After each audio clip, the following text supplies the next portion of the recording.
South African T20 competition, they'd won. He's in great form. And for the Melbourne Renegades, this was big for their belief that they can go deep into this tournament. Great for their home fans as well. At 4 for 17, chasing this low total.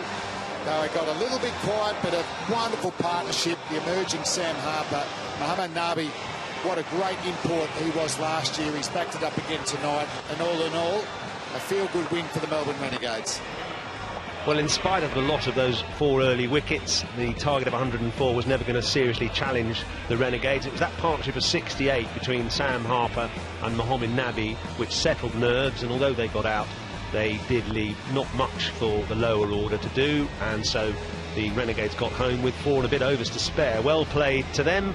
The bowling, Berendorf and Coulternar were excellent, but really the bowlers just didn't have enough runs to defend. So the Scorchers really had no chance. Anyway, hope you've enjoyed that game, and there's another one on the way tomorrow. In the meantime, it's goodbye from Melbourne.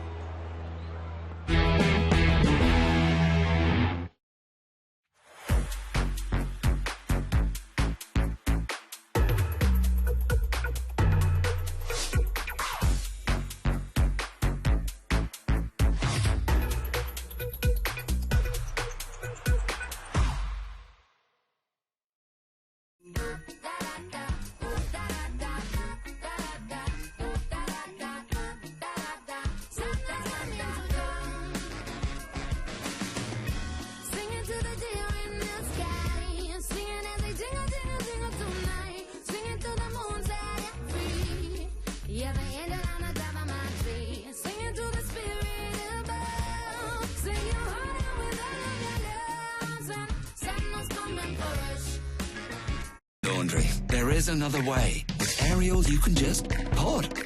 You can pod whites, pod stripes, you can pod stains, pod sweat, or you can, yeah. You can pod quick, pod all the colours, even those colours. So enjoy the brilliant clean of Ariel 3-in-1 pods. Do you pod? Always pod safely. Close with a click and keep out of reach of children. The best men don't just look good on the outside. They take a good look inside. They let it out, hug it out. The best men aren't afraid of commitment, and they're always there when it counts. The best men make every challenge their Everest, but don't beat themselves up if they only make base camp. To the men who always give their best, we've given you our best quality blades for over 100 years, because what you're made of makes a difference. Gillette, the best a man can get.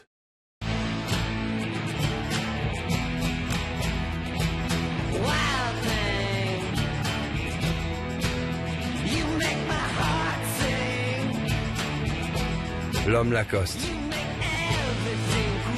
And now discover L'Homme Lacoste Intense, the new fragrance for men. Shut up, ho! Solve this case on behalf of your queen. What a looker, right?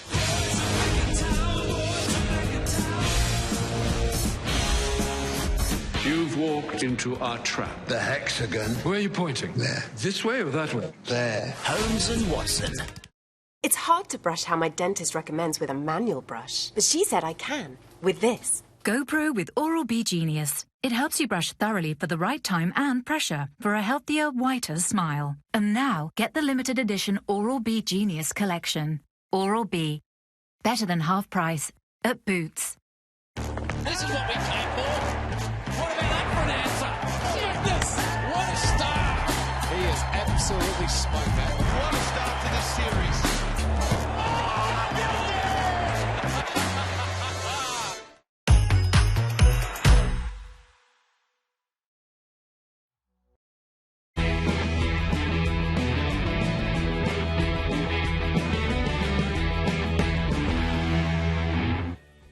Hello, and glad you could join us for coverage of the Big Bash on BT Sport. The 8th edition of the competition has got underway with a lively start. The Adelaide Strikers began defence of their title with a commanding 5-wicket win over the Brisbane Heat.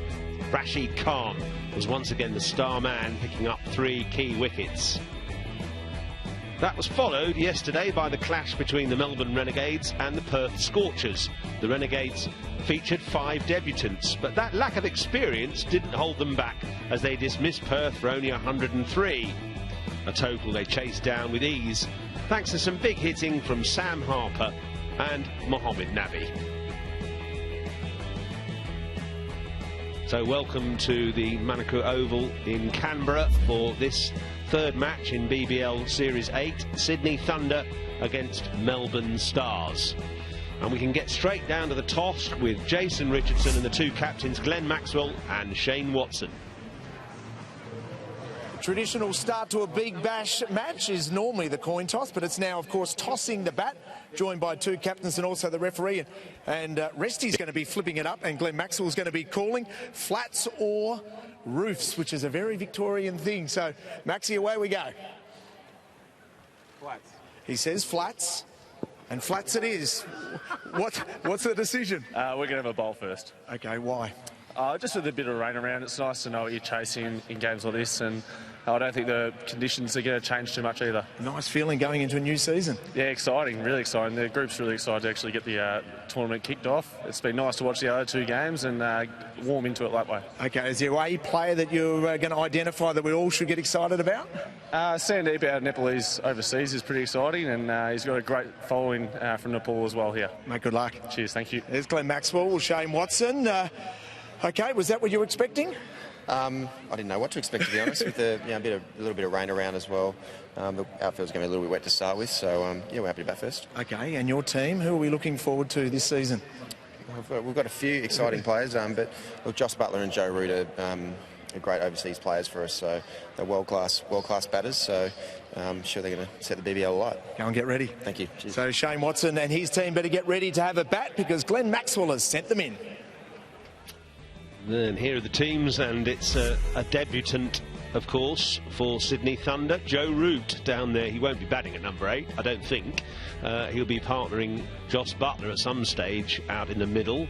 Fawad Ahmed, the Australian leg spinners in that lineup as well. He'll probably be further down the order. But exciting for Joe Root to play his first match in the Big Bash. And, of course, the captain, Shane Watson, has lots of power himself. The Melbourne Stars, Ben Dunk is well known for his exploits at the top of the order. Glenn Maxwell, of course, is great to watch. And that middle order there for the Melbourne Stars of Maxwell, Stoinis and Dwayne Bravo promises lots of excitement. So, Butler, well, he's done a little bit of damage already in the Big Bash. People know about him. This was last year. And actually, he's uncanny the way he can do that. Go right outside the off stump and hit the ball over long leg, and then hit it in the opposite direction. That shot, that ramp shot, the flip or scoop, whatever you want to call it, is amazing. And the hand speed Butler has as well is probably the quickest in the world game. You know, the ability to just pump the ball over the top for huge sixes. No ground is big enough for Joss Butler, and he can hit even a Yorker before with those incredible fast hands, getting low to the ball and hitting it pretty much where he pleases. He's a classic 360-degree cricketer. So the rain just, I think, has passed over for Canberra for the moment, so we should be able to start live action in a couple of minutes' time after this short break. See you in a minute.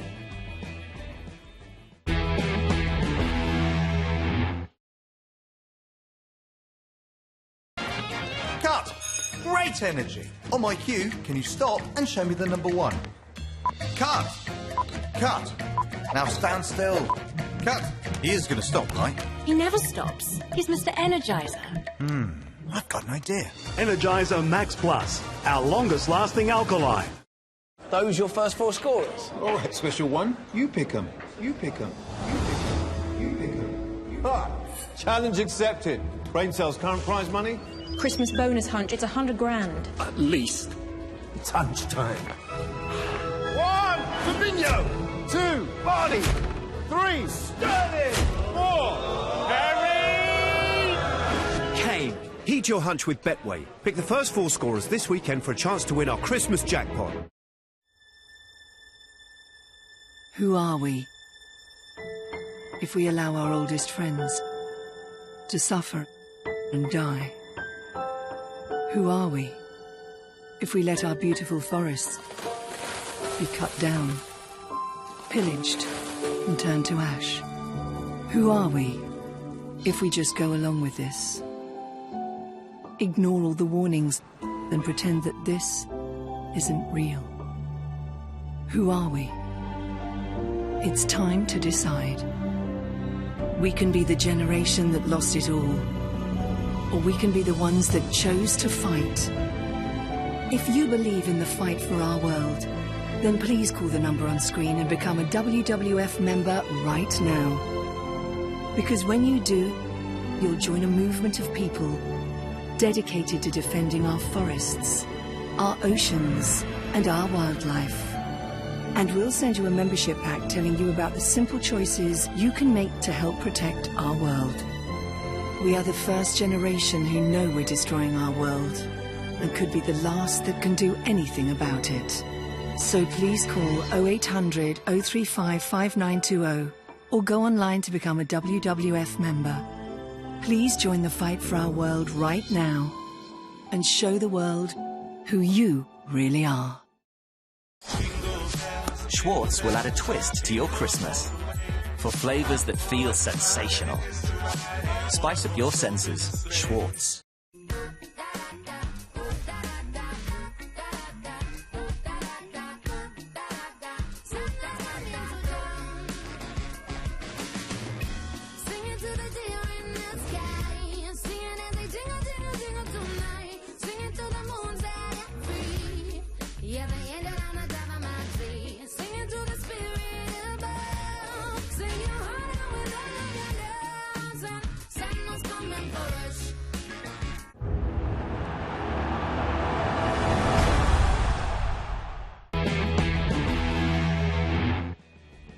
Welcome back to Canberra. Hopefully that cloud will just pass over, allowing the start of play. And all this Big Bash action is leading up to a big moment actually in Australians cricket calendar. It's the third test, it's the Boxing Day test, which of course in English terms starts on Christmas Day at 11:15 p.m. and that Australia-India series is so beautifully poised now, 1-1.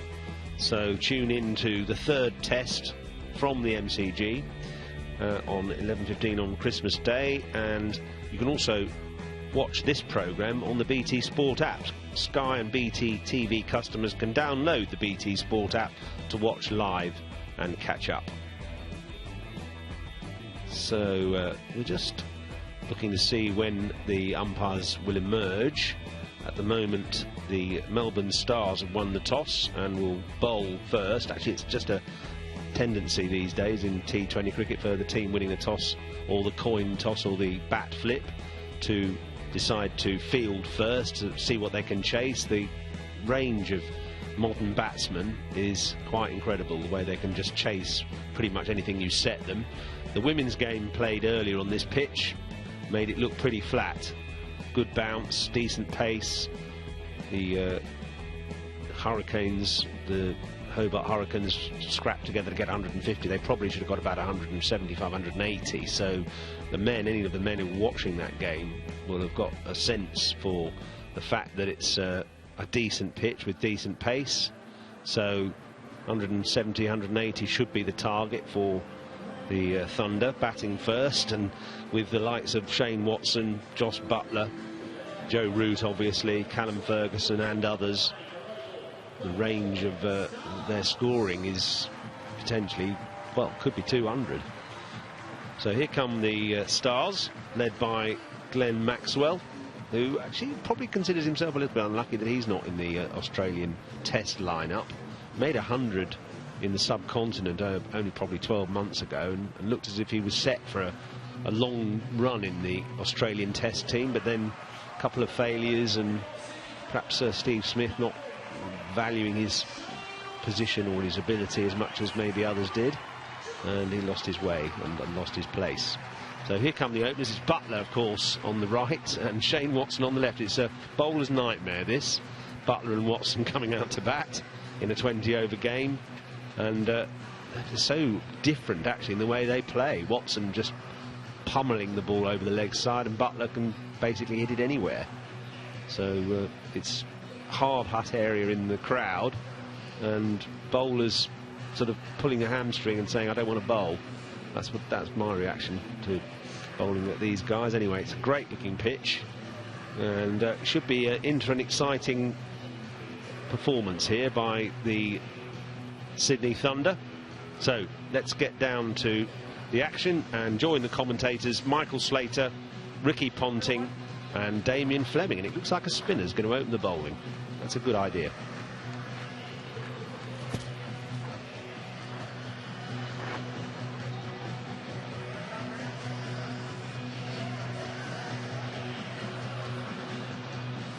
Good evening, gentlemen. I don't think it'll faze him at all, Slats, to be totally honest. I think he will enjoy it. He's listed to come in at number 4. We heard him say pre-game in an interview that he wanted to control the middle order for his team. And as you say, he's a very, very experienced T20 player, so I'm sure he'll do a great job leading the Stars tonight. Hello, Flemo.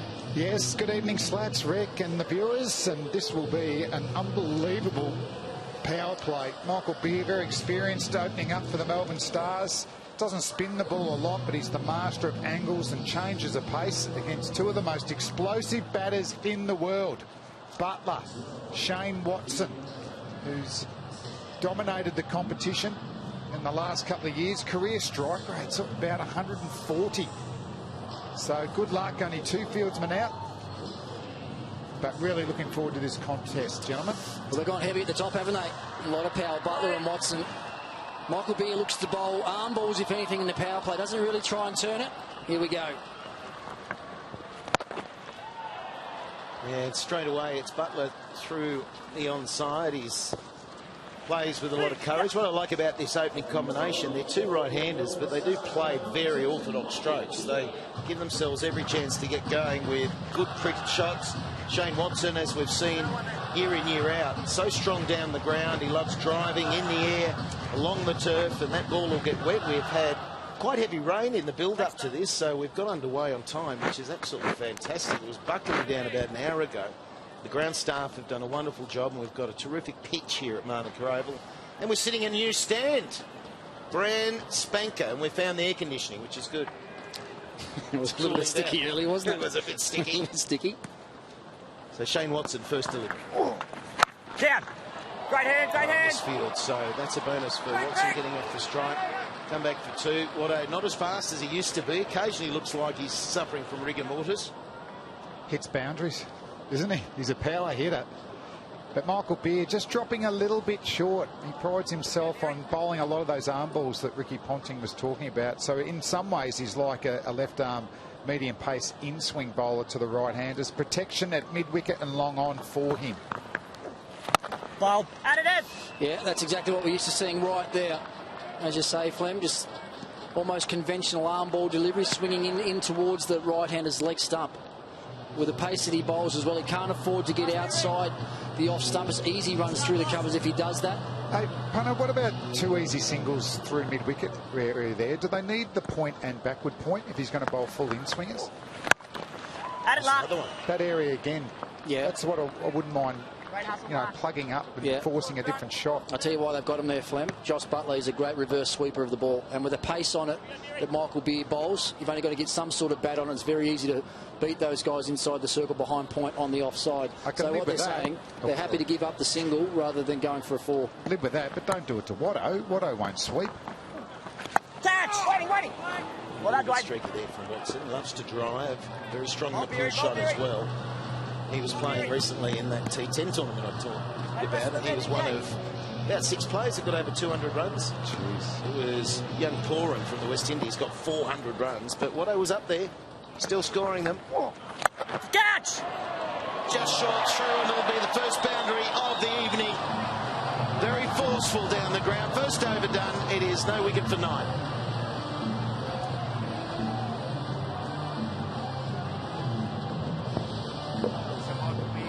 It's 9 off the first over, and for the Sydney Thunder, they get off to a nice start there with Josh Butler 2 from 2, and Shane Watson with a boundary on his last delivery, and the last ball of the over has moved to 7. So the Sydney Thunder, after 1 over, is none for 9.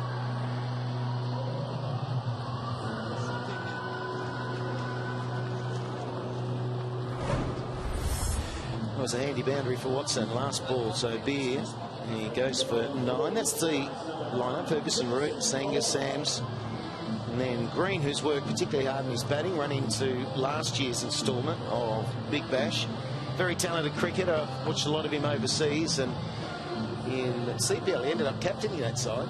Michelle Malik, and then he had to go back for international duties, and then Green took over the captaincy. Youngest ever CPL captain, and he's offies. He bowls Yorkers. He comes from a tall height. He's well, you can better and better and better and better. You can bowl him in the power play. You can also close out with those type of off spinners. But we'll a power take the new ball. So left arm, to play and a miss. So that's Coleman. So Jackson Coleman, they haven't gone. It is a change of tactic that Stephen Fleming was talking about when Jason Richardson interviewed him, and there's a lot more spin options. I mean, that's the trend around the world, that the spinners generally dominate in T20 cricket. So some big fast bowlers like a Scott Boland is missing out tonight. But Jackson Coleman, probably their only out-and-out quick in this lineup, but a very, very handy left-arm fast-medium bowler. Generally just angle the ball across from Butler. Edge and just wide of first slip. It was a good attempt, gallant attempt. And some good fielding. Lamachutney. Machani is Nepalese. He's 18 years of age. This leg spinner, look out for him. He's an absolute beauty. You can give him the new ball as well if you wanted to. Well, Ricky Ponting coached him in the IPL. I think his fielding's not too bad. That was a great effort. It's actually not his strong point, to be honest, Clem. It's a good effort here, though. It's a good dive. And you see him slide with that wet grass. And did he come in contact with the ball when he's touching the rope? He might not have. He might have got away from it. It might have been a good effort. Oh, did the Western roll. Extra dive? Yes, he did, Clem. It was the Western roll. He's been practicing it. You do that with Ricky. He's a skillful bowler, though. Don't worry about that. We'll see him later on. He's got all the variations, and he's not afraid to use them either, as he did in the power play on a few occasions in the IPL. Good start from Coleman, though, hasn't it? You know, he's got the outside edge. Unlucky not to get a catch at first slip.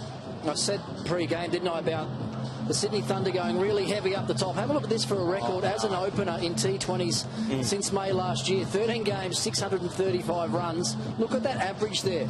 57.72, and the strike rate even more impressive. The interesting thing about Josh Butler, those boys, is he actually has never made a T20 100.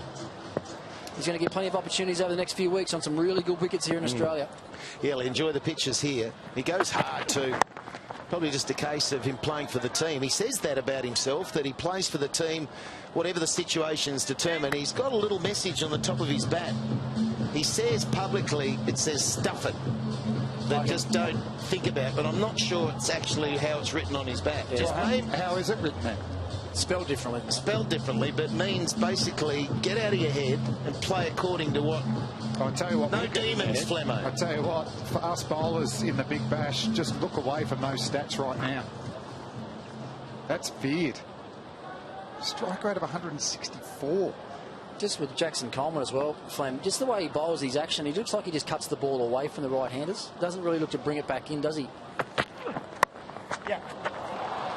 Watson always strong in the cut shot, and that'll be another boundary to him. He just plays good shots to get himself going, and I think that's the reason. You'll hear this from me a lot. The guys who are consistent, like an Alex Carey the other night, they do most things in an orthodox fashion. They give themselves that chance to get going. So he's played the off drive, now he's played the cut shot. Also, I think he's noting what Ricky was saying. There's no in-swinger option. So if he's a fraction outside off stump, you can just free your hands. Look how tight first slip is there. It's almost on the right boot as the keeper. He's very tight considering that angle that we're just talking about. Well, he has to bowl that type of line. Any wider, he'll get hit through point for 4. After 2, number 16. Right, let's see who gloves it. Who do you glove, Frampton or Warrington? Frampton knockout. Frampton or Warrington? Warrington. Ready for the wave? Yeah. I love Frampton. Warrington. You're doing a lovely job, Tony. Lovely job. That's it. Slow it down now. Go on, Frank! All right, mate? Are you loving it? I'm loving it.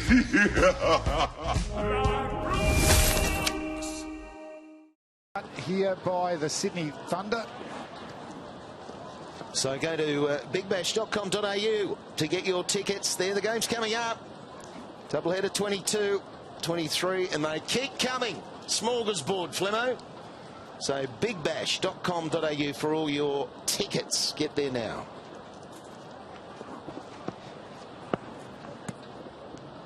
Beer again into his second. Oh, you stood!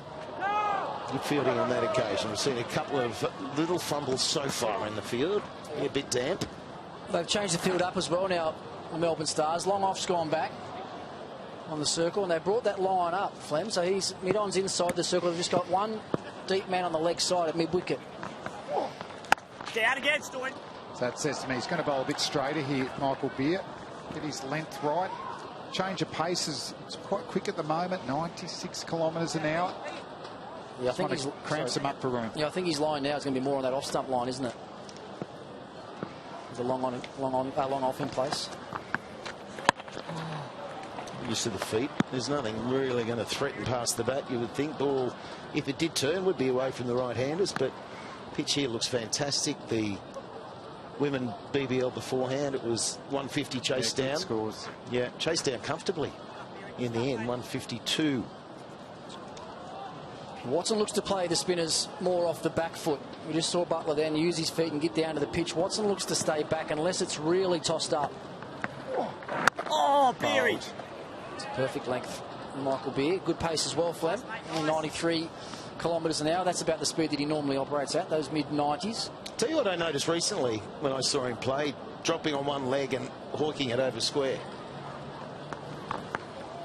Catch it! Through the gap, powerful and gone. It's the width, isn't it? His eyes lit up. He's been cramped for room. No protection out there over cover. Only two fieldsmen out. And once again, it just shows the power of Shane Watson. He's a big man, but if he can free his arms, he did it once against Coleman last over. Now taking Beer over cover. He looks good. Yeah, just thinking about that from a batsman's point of view as well, I think, and from a bowler's point of view, with a long off there, I think Michael Beer feels more comfortable to bowl the ball outside off stump. And if he does it, he's going to get whacked. He's better off getting the ball in towards middle and leg, and with that same field that they started with, a mid-wicket and a mid-on. That's the end of the third over. The Sydney Thunder, none for 22.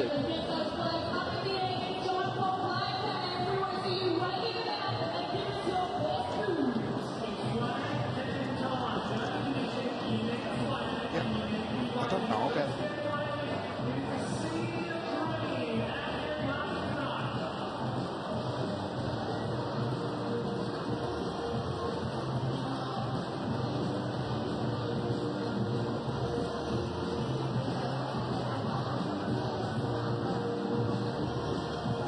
Yeah, the lights, they're fly swatters, aren't they? I think they're calling it. They've been up for a number of years. There's the new stand that we're sitting in. Top right is where the great Damien Fleming is commentating. Good to see you, Flem. And yourself, Mick. We missed you after the test. Ricky and I went to Brisbane. You weren't there. Coleman again. Went for 7 on that first over and just gets massaged down to third man. I just think of this, looking down this pitch here, and about 30 years ago in an under-19 final, New South Wales versus Victoria, you bored us all. We really want to go there. And you nicked one early and didn't walk. Why do you make things up? I thought, this guy's dodgy. Why does he make things up, Tony? Victoria v New South Wales under-19s, we win it. Absolutely caned them. On an absolute road. And you nick one early, obvious, and I reckon that set the tone for you. What are they saying? Cricket, look at the scoreboard. It was, what was 100 and... Somebody else got 100. Jason Young get 100? Coleman charging in here. Oh, he sets up for that one. Oh, what a shot. Josh Butler. So now both Thunder batsmen are going. And a bit to think to for the new captain, Glenn Maxwell. Oh, how flat did this go? It was a half tracker from Coleman, but Butler had set up and was waiting for it. He got it right in the middle of the bat and went flat and half volleyed. The electronic advertising boardings around the ground. So you say he's away now as well. 4 boundaries already in this innings. 3 fours to Watson, and out the first 6 of the game to Butler. He smashes that one through the onside. Takes some fielding. Mightn't even get there. No. So Josh Butler, let's go to Ben Dunk for the first time. There's an ominous sign here, Ben. Yeah, absolutely. Anytime you're coming up against two of the best white ball batters in the world, really, you need to take early wickets. Created a couple of little half chances, but unfortunately didn't go to hand. So if we can just get through this power play and absorb the pressure from these two, it might just lead to an opportunity. We'll get through this delivery.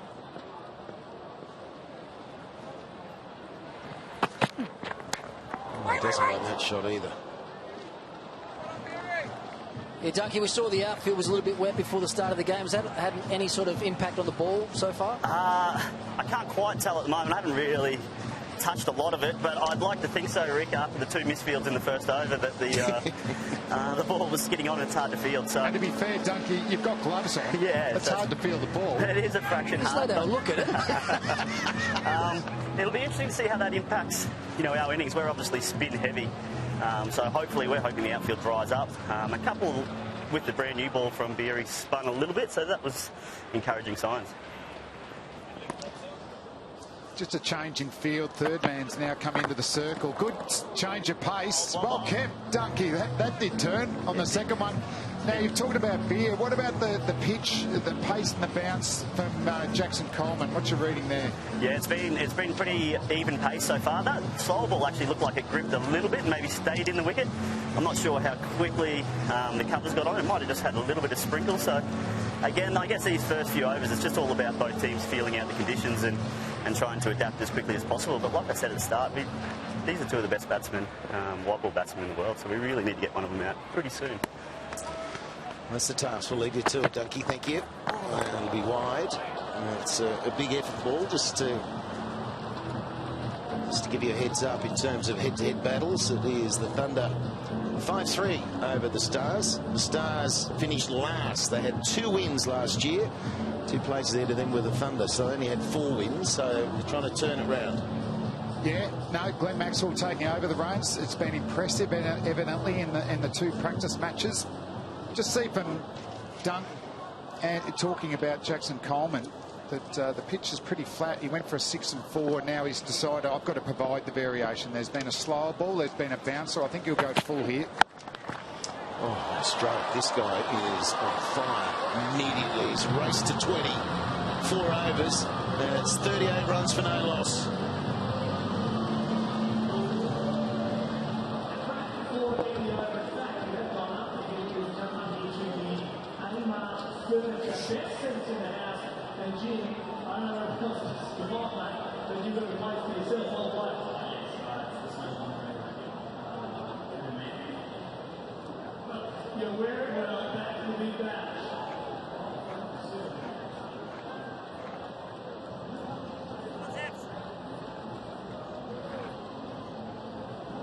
Well, that's the sight we want to see, the kids turning up for BBL. That's been the case year in, year out, and it turned out they were probably feeling a little disappointed initially because of the rain, but it's cleared up, and there's always a cheer when the covers come off. So kids, families, packing in this Manuka Oval and in this new stand that was only open like 2 days ago. So that's how lucky we are. There was some talk that we wouldn't be in here. We'd be at mid-wicket, the makeshift, but we're in the new setup, and it is absolutely fantastic as Zampa comes into the attack. It's great to have your company at home as well. Oh, missed out on that one. Shane Watson, 17 from 11 deliveries. Yeah, this is gutsy as well from Maxwell. We don't normally see Adam Zampa bowl in the power play, do we? He's normally held back for the overs from sort of 7 to 14 or 15, somewhere in there. So operating with the 2 men out, mid-wicket, mid-on. Nicely bowled. It's the one you talk about. He sits back and he's waiting for a length to pull. That's right, it's 93 kilometres an hour out the front of the hand, wasn't it? When given the money, Zampa only bowled 2 overs in the power play last year in the Big Bash. But we've heard from Stephen Fleming a change in list, change in philosophy and tactics. Spin to win. Catch! Down, Dini. Gave himself some room. Zampa pushes it outside off stump and only just got the periscope out there. Butler to hit it. Did he go a tad early, Mick? Just a tad. Just a little bit. Telegraphed, I would say, Flem. Goes again. Yeah! Zampa! It gets the wicket. We've just been talking to Ben Duck and he said we need one soon. That's beautifully bowled. Similar sort of speed, but it was the wrong one on this occasion from Zampa. Butler gave himself some room again outside the leg stump, just spun back through the gate, cannons into off stump. The dangerous Butler's on his way. Thunder lose their first, 1 for 39.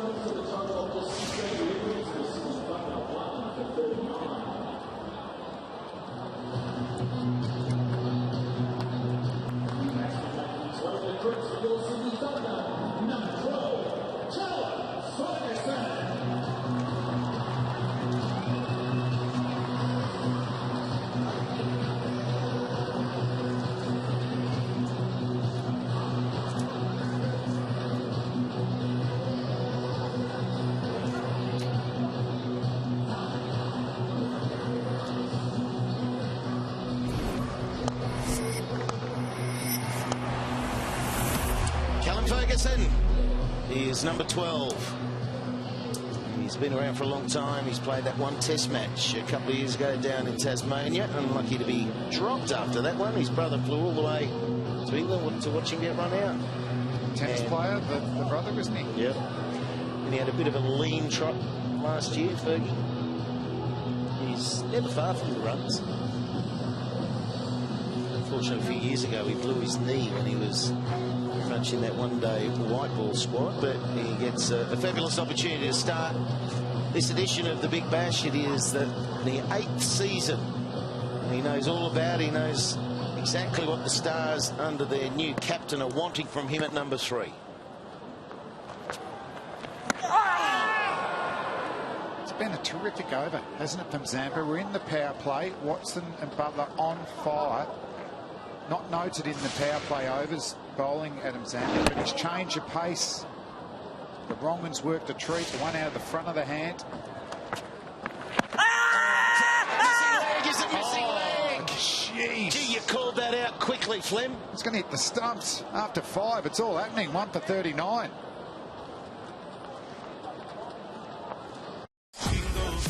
Schwartz will add a twist to your Christmas for flavours that feel sensational. Spice up your senses, Schwartz.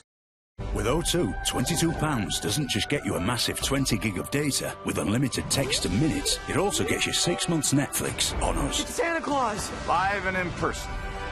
One night only. But hurry, the 20 gig for £22 SIM won't be around for long. Merry Netflixmas from O2. Start 1 over, 1 for 5. Well, 1 for 1, I should say, 5 dot balls, and Fleming called it out. That is the pathway of plumness. I called it live. You did, you had the best angle too. Oh, if you're not going to give them. Well, I'll tell you what, I'll take mine back. I actually had it sliding down leg, Flem. I thought you were appealing with your star shirt on, but that is cannoning into middle stump. Here he is, Dwayne Bravo. Again. Dwayne Bravo, he's played 400 and how many? 400 T20 games plus. Yeah, it's amazing. He's been around forever. Yeah. Wickets, runs, and a lot of slow balls. So he's on too. Well, I'll tell you exactly what he's played. Slats, he's played 416 games, taken 457 wickets, economy rate of 8.27. So he has been around a lot of different clubs and franchises around the world. Well, the thing is, there'll be a little bit extra here because they were teammates, Chennai Super Kings, and they won the IPL final earlier in the year. Yes. Watson getting 100. Watson got them home, didn't he? Watson made 117 not out of 57 balls. It's probably the best T20 100 I've seen. 11 fours and 8 sixes it was in that final. And you want your overseas to contribute, and well, he did that. Now, Dwayne Bravo, he had this unique record over in the CPL where he was taking wickets, he was scoring runs, he hit consecutive sixes, 5 in a row. First ball missed out, then 5 sixes in a row, but he got hit for the most sixes by a long way. Here's another look at the wrong one. And Butler, 2 balls in a row, dragging himself to the onside, and that second one and gets through the gate. It's interesting bowling too. It wasn't throw it up over the eye levels type of Roman. It was really into the pitch. Worked a treat. That's a superb first over. Should add 2 wickets. I tell you it is. We'll move on though. It's the type of delivery we're seeing bowled more and more in T20 cricket around the world these days from the leg spinners. And he might have been a little bit unlucky not to get a second wicket in the over as well. You're up out of your seat, Flem, with the finger up. Straight away. Straight away. You actually appealed before Zampa did. It was pushed through quicker again. Have a look at this, out the front of the hand, pushed through, pitches just on and a round off stump, and that's middle stump halfway up. And Fergie would have thought, I'm dead here. That's it. It's all over. He's not turning it a long way. He was training the umpire. This is what I'm doing. I've got Butler this way. This way I'm going to get Ferguson. It should have been out. He should be umpiring. There's the slow ball again. Another misfield. So Dunk is sort of saying, I hope it's because of the moisture out there. If you're bursting through the hands. You know, Dwayne Bravo weighs in at about 78 kilos, but when he gets on the scales, he's 84. Have you seen the diamonds in his ears? That's how heavy they are. I haven't noted that. I wonder where you were going there. I'm glad you had that little punchline in the end. I'll tell you what he did then. He just bowled a different variation of his slow ball than I've seen before. Slowed his arm action right down. It was actually a seam upper where the ball just floats out of his hand. Wait. No run. Well, we're going to go out to Ben and just say, Flemmo had his finger up for that LB. I'm sure you did as well. Yeah, I thought it was very close, but I've also got my keeping gloves on, not my bat in my hand, so I'm probably a little bit biased. Confidence when you're batting, Dunky? Maybe get that front head in front of the ball? Probably I'd prefer to get the bat in the middle of the ball. But, well, it was hitting halfway up middle. Was it? No bat? No, concentrate. It's flipped out. We'll take some stopping. Gee, it's a quick outfield, given it's been moist out there. 6 overs. That's the end of the power play. 1 for 46.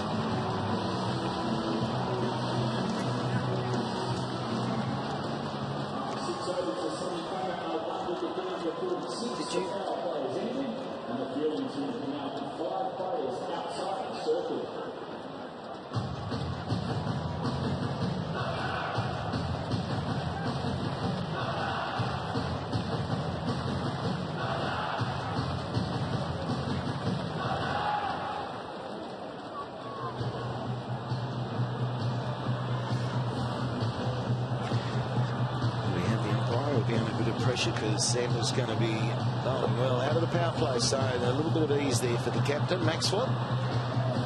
Some men back outside that inner ring. And he bowled superbly. 1 for 1. 5 dot balls in that. Should have had 2. 1. And as that one goes down, this is start of the roadshow, isn't it? It's great to be here at Manuka Oval. They've got a test match later in January. They've got Sri Lanka playing here, and it's all lit up for you tonight. I hope you're enjoying it at home. It's a great pleasure to have your company.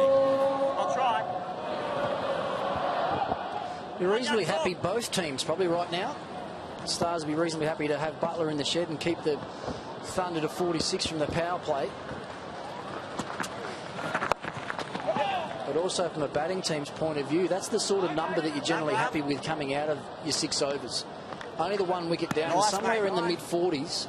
You're normally reasonably happy with. As soon as you get 2 or 3 wickets down, you know what happens there.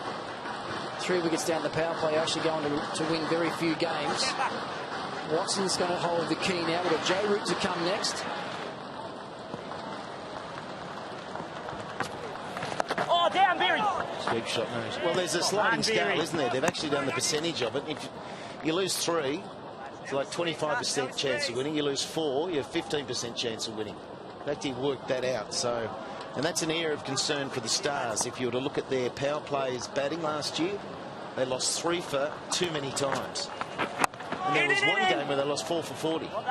And you're not coming back from that. That's why they only won 2 games. It's also, Slats, I reckon, something that the Thunder are going to have to be quite careful of through their campaign. They're going really heavy at the top. Ferguson and Root 3 and 4. Then they've got a lot of inexperience through their middle to late order. Jason Sangha, Daniel Sams, Chris Green. So the way they're structuring things, they want to go really hard against the new ball and in the power play. It's Joe Root on the screen there, the England Test captain. It's a big ball. It's a big ball. That's the first 6 of the night. Oh, John catching the crowd too. Ferguson dumping it. Too late. Look at him, he's not happy. He's embarrassed in front of his mates. He'll go home. No, he won't. He'll try and get the next one. Really good strike from Ferguson. No one's been able to get after Zampa, but it's the... He hits with the spin, so good batting. Slog sweep. He got himself into a nice, stable position. But that is out of there. Yeah, and that's the 50 up too, Fleb. Oh, look at his eyes, Ferg. He needed it too, didn't he? He knew he was out at LB. Oh, hit him! See him not trying to play that pull shot now, just working it into the onside. And 7 overs down, 1 for 56. William Hill customers are enjoying bet boosts on their ACCAs. And now the boosts are even bigger. Choose the ACCAs that you want to boost and get better odds and more returns on your winners. Bet boosts are available every day, online and on mobile. All you need to do is create an ACCA with 3 or more selections, hit boost in your bet slip, and you're away. More control, more value, more to celebrate. William Hill. This is more. Here we go, crowd catch. First one at Monaco Oval. He's got a chance. Oh, he's dived. He'll never get another chance in his life. That was it. He's put it down. Look at him. He can't believe it either. I reckon he tried to put a bit of mayo on it too. Didn't he? Have a look at the big dive on the end of it. He did, but... Trying to impress the couple of young lasses with him there. No, they're gone. Have a look again. Yeah, he left too much too late. Diving behind himself horizontally. Yeah, on the wet grass. Might have needed his spikes on, I think, there. Might have lost his footing. Got his, probably his social media profile up there. Here he is, Lamachani. He's 18. He's from Nepal. You've seen these Afghan players. Now, he's from Nepal. Oh, he's got a knack of Sandy. taking early wickets. I've seen it time and time again in the last year. Yeah, as Flem said earlier, Slats had a chance to coach him with the Delhi Daredevils last year. Geez, he works hard on his cricket. Absolutely loves his cricket. He didn't play until the last 4 or 5 games of the season, but he was at training every day, bowled for 3 or 4 hours every day, just waiting for his opportunity. Look at his career averages and stats there. The impressive thing there, boys, is his economy rate. Just 7.15 for a leg spin. It's absolutely outstanding. Catch! And down the ground, he's picked the man out. He's going to get a wicket. He gets them early. Nicely taken in the forward pocket. Oh, look at him go. He gets them early all the time. Oh, fantastic to see. Didn't have to bat too long. Second ball to get a wicket. There's his friends there enjoying it. Threw it up. He gave it a chance. Did he just point to the men? But no, what a great effort. Big wicket too. Shane hitting, probably hit low on the bat. What I was hoping for probably another 3 or 4 metres, and that's a specky. A good catch in the end. So another wicket down. Sydney Thunder, Shane Watson back in the sheds. Hit them hard, out for 22. It's 2 for 57. Those your first 4 scorers? All right, special one. You pick them. You pick them. You pick them. Ah, challenge accepted. Brain cells, current prize money? Christmas bonus hunch. It's 100 grand. At least. It's hunch time. 1, Fabinho. 2, Barney. 3, Sterling. 4, Harry. Kane. Heed your hunch with Betway. Pick the first 4 scorers this weekend for a chance to win our Christmas jackpot. Joe Root's out there, first ever time, Big Bash League. Great to see him here. Wonderful to have such an experienced, knowledgeable player involved in our BBL. And he comes in with a remarkable long-form record and down, Sandy. He hasn't played a lot of T20 in recent times. He goes pretty well at that as well. No, he does. He goes very well. But you're spot on with what you said. He's only played the 61 games. You think about someone like Josh Butler, who'd be a similar. Josh Butler's played 234 games of T20 cricket. So pretty excitable, the young man. A bit of a story I'll tell you in the next day when I get a little more time as well, which everyone I'm sure will love. But yeah, Joe Root averages over 30, 32.2 in T20 cricket, and the strike rate's healthy enough at 127. Oh, he's a gun. He's a gun in all 3 forms. Good technician, but like a lot of the English players, Hunter, they've got all the ramps and the sweeps and the laps as well, which led to their success in the Sri Lankan test matches. Oh, down. Great work, Penny. A bit of aggressive captaincy as well here from Maxwell. thrown himself into first slip. Just enough in the wicket. We saw Zampa turn a couple of wrong ones. Ben Dunk said he thought Michael Beard turned a couple early on with a brand new ball. I know that's not normally the way. There's that sweep you're talking about, Flem. Picks out the man at deep square.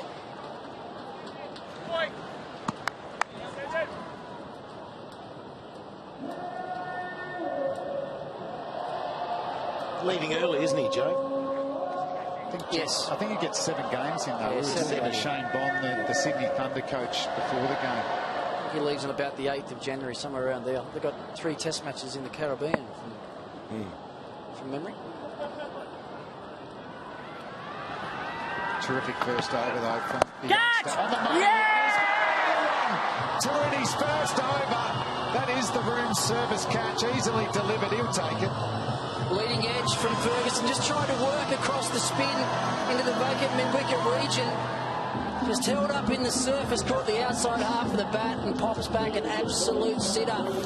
Lamachani on fire, picks up 2 in his first over. You can see there, just holds up enough. Simplest of catches. Big wicket back for the Stars. Thunder lose their third, 3 for 59.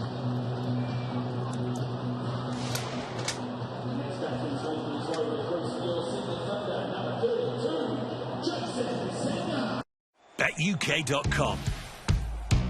Whatever the game, it's odds on we've got it covered. Your game, your way. And right now we're giving you a £5 free bet too. For the ultimate in sports betting. Wherever you are, whatever you want to play. Hit the target. BetUK.com.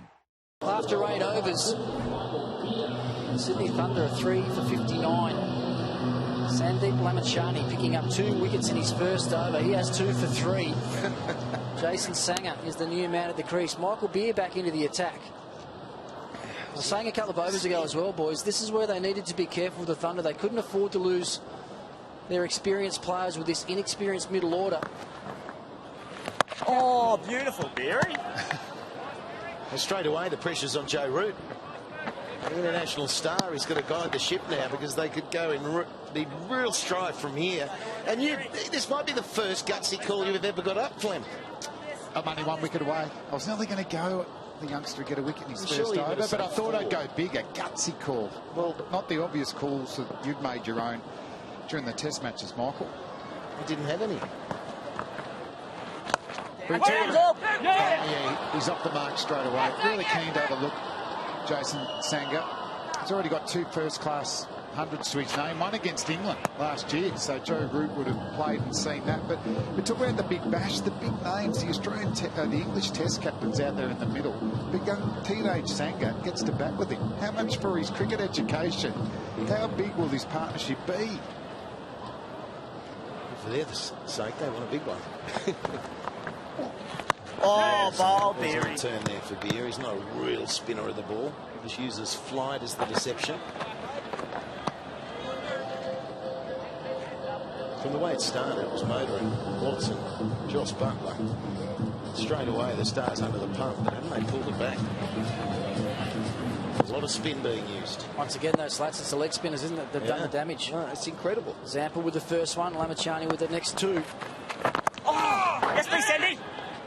You're in. It's gone to the non-strikers. Yeah, and that's the trend. Right the way around the world, leg spinners and these wrong-uns. Batsmen just not picking the wrong-un, and they're coming back through the gate. And obviously, you're trying to force the shot all the time. There's different leg spin too, though, isn't it? Yeah. They bowl quicker into the pitch, and the variety's the same, so the batsman can't get down the wicket to them. Oh, that's up. He's not a bad leggy either. I mean, he's proving himself. He's getting better and better at this T20 stuff. Don't worry, the man at their batting's not a bad one either. Jason Sangha bowls very handy leg spinners. Both teams have loaded up on all-rounders tonight, haven't they? If you look through both these lineups, Jason Sangha, Daniel Sams, Chris Green, all noted all-rounders. Obviously Shane Watson, who probably won't bowl tonight. But then you look at the Stars as well. Maxwell, Stoinis, Bravo, Golbus. All-rounders are plenty. Yeah, well, Maxwell said in that little interview I had with him that they're really focused on getting a bit younger and more bowler strength. It's hard to get younger. Well, they would deem to be an older squad. Individually, it's hard to get younger. Sorry, Mick. What about, you're talking about... Is that your humour? Is that your attempt at fast bowler humour? Just talking about... To get a younger squad, Flemo, how does that not make sense? Oh, I didn't hear you say squad. To go younger. Can I finish what I'm going to say before you dive in all the time? Andy said they want bowler strength. Now you can go. What does that mean? Try and work it out. So the leg spin already in this BBL has been significant. Rashid Khan, 4 overs, 3 for 19. Boyce gone to the Renegades, 4 overs, just 13 runs conceded. Lamashane, 1 over, 3 runs, 2 wickets. Awesome.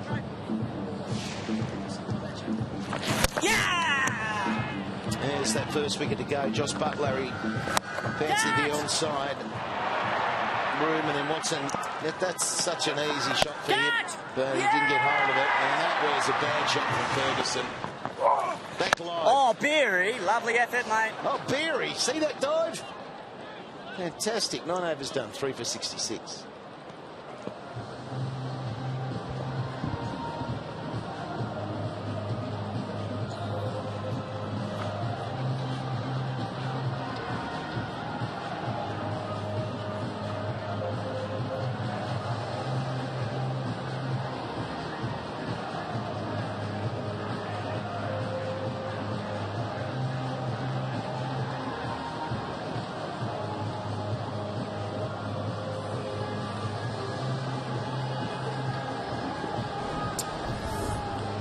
That's to come, Sam's green.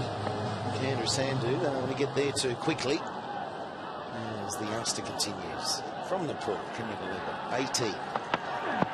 Oh, yes, Andy, I like it. Captain of England. Well done, Ed. Great hustle there. Well, we saw him pick up both Watson and Ferguson in his last over, and I said that he's not afraid either. And if you look at the way that he got Shane Watson out, it was a ball that was tossed up a fraction more. I know a lot of spinners around the world that wouldn't slow their pace down and toss the ball up to Watson from fear of getting hit back down the ground for 6.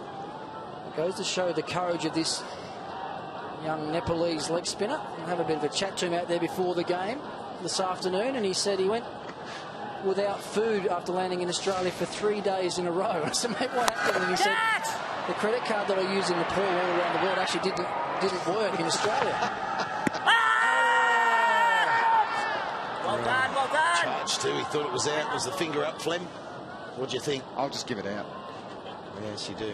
Well, it was another wrong, and I reckon it just pitched outside the line of off stump and just turned back enough. A little bit quicker too, Rick. Just turned back. I'll tell you what, that's not far away either. I thought he had it, and that was good the appeal. Flemo, gutsy call, 3 for. That was it, probably. I don't want to be let down by the umpires from a gutsy call. Down, York. So to finish off that story, so his credit card didn't work in Australia, and they don't apparently get an allowance. So he had no money at all. So, and being a young bloke, he's too scared to ask the players for money. He didn't really want to go to the team manager. But after 3 days, he decided to go to the manager and go and open up a new bank account. Dear. I thought he looked a bit Roger Binney. Did he talk about his first meal afterwards? Imagine after 3 days. What did he have? He had a chicken burrito, and he said he enjoyed every last. It took him about an hour to get through it, he reckons. I don't reckon he stopped at 1. And a real character too. He's only 18 years of age. In the IPL, gradually did you see him comfortable in front of the group? Not gradually, right from the start. He has got all sorts of personality. Don't worry about that. He actually refers to himself as the Virat Kohli of Nepal.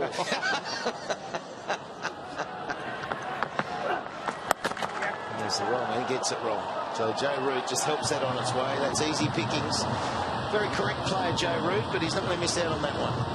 Arm trackers are going to go. And the English Test captain looks in good nick, doesn't he?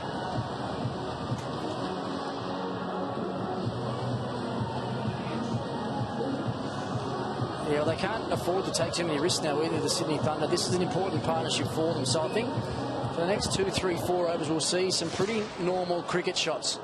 Wait for the bad balls, like that one there, and then try and pick up your boundaries that way.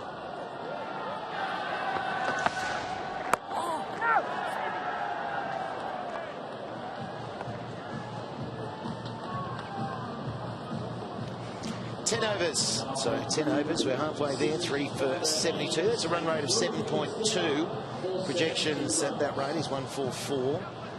Might be enough on this pitch. Looks like a good wicket, but it might just turn a little bit. If we have no more rain for the rest of the game, it might just turn a little bit more in the second innings. Obviously, the women played on the same wicket before this game earlier today. It's a fast outfield as well. That's the thing. The outfield's really quick. Beautiful surface. It's always been a great ground. I love this stand, but I played a lot of junior cricket here. Obviously, thrashed the Vicks in that final of the under-19 Carnival. A lot of second 11 cricket. For under 10. Well, you brought it up, but then do Colts games. So I spent a lot of time here, and it's just always been magnificent. And they've always said the dimensions are like the Melbourne cricket ground, and it's been a carpet surface. The outfield has been impeccable. Flemmo misfielded often though on this one. Who was the nick off in the 19? Is it off you? Yeah, of course. It was off you, was it? Darren Berry was the keeper, and you know what he would have done. I don't believe in stats. Not you. Flemmo's just making stuff up. So Bravo back into the attack. 3 men out deep on the leg side. Good short ball. Pulled it wide, actually. Ooh. It's one of the great variations that he has. I think it's one of the... Think about that on-pace bouncer he bowls. He bowls a slower ball bouncer as well. He bowls that slower ball big off-cutter that tends to dip on you as a batsman. And he's got a very good Yorker that he uses not only at the stumps but out on the wide line, outside off stump as well. So there's a number of deliveries that you have in the back of your mind when you're the batsman on strike. Yes. Sliced away. And he gets there at pace. Sangha, he's really motored through that one. That was hit hard. Good stroke. Just watching, just throughout this innings, he's very strong through the offside. He hits the ball really hard. He smashed that. Well, he's very wristy. That's what he is. He's got the ability there on that full ball just to keep the face of the bat wide open. You can see as he picks the bat up, the face fans way open. So if you're fielding at point, you'll be able to see the actual sticker on the face of that bat. That's the leading edge. Doesn't get hold of it. A bit high, and then just plonks over cover. So frustrating. First one was blitz to the boundary, and that one a mishit. Gets away with 11 from 8, Sangha. Already tonight we've seen Dwayne Bravo bowl a couple of full tosses, maybe something to do with the ball being a little bit slippery. Very rare that he bowls those with that slow ball. He bowled one in his first over, last ball that went 4 over mid-wicket, and then that first boundary to Sangha here was also a full toss.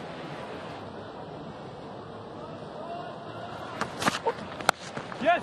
Here again. Another nice shot there. And just bowling-wise, if the seam gets a bit wet and you're using that for your changes of pace, it can just put a bit of doubt in your mind. And for someone like Bravo, as you said, his bouncer is generally on the money. I remember a dismissal against Kevin Peterson in a test match over in England. And it still only hit about 130, but Kevin Peterson's helmet fell off and went on the stumps and he was dismissed. It's another good illustration of just how good he is square of the wicket off the front foot. You don't see that a lot with Australian players, do you? Generally looking to score more down the ground off the front foot, but he holds the face of that bat wide open, hits it late and slices it out through point. It's interesting how he gets those hands through on the high back cliff. Just going outside to Richo. How are the conditions? Yeah, it's worth noting here, Slats, that just a little light rain starting to fall, so the conditions will be tough again for the fielding team. Starting to get a very slippery ball, light rain, but the good news is the area where most of the weather's coming from, it does look lighter clouds than that's already gone past us. So everything's crossed down here at the boundary line. Fingers, toes, the lot. Good on you, Richard. Absolutely. This has been a wonderful start, and game on. 3 for 81.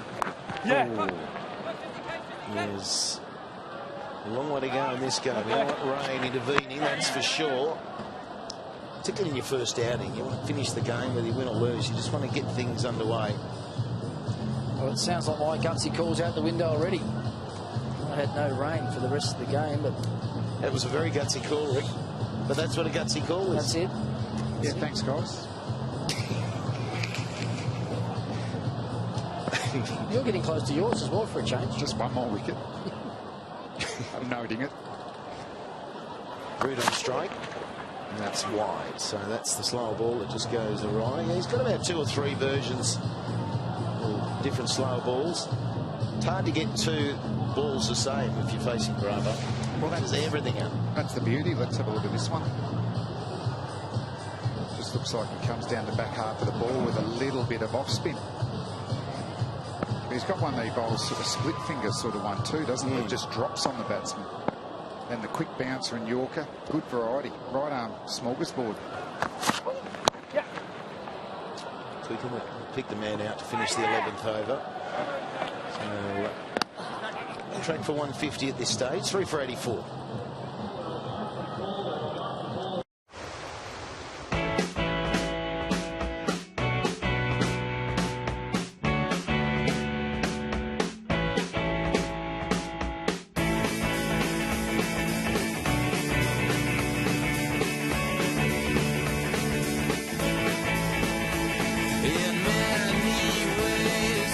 We cross the T's, dot the I's, and put you in the middle. TUI. Discover your smile at All Protected. Looking forward to seeing how this partnership progresses. It's an all-important one, as Punter has said, 25 from 20, so strike rate not huge, but they're going along nicely. The wickets that have fallen have been just too close together, certainly those two in the 1 over. He's going to continue 2 for 9. Lamachani. And Joe Root, you say a very correct batsman, just working it to the onside.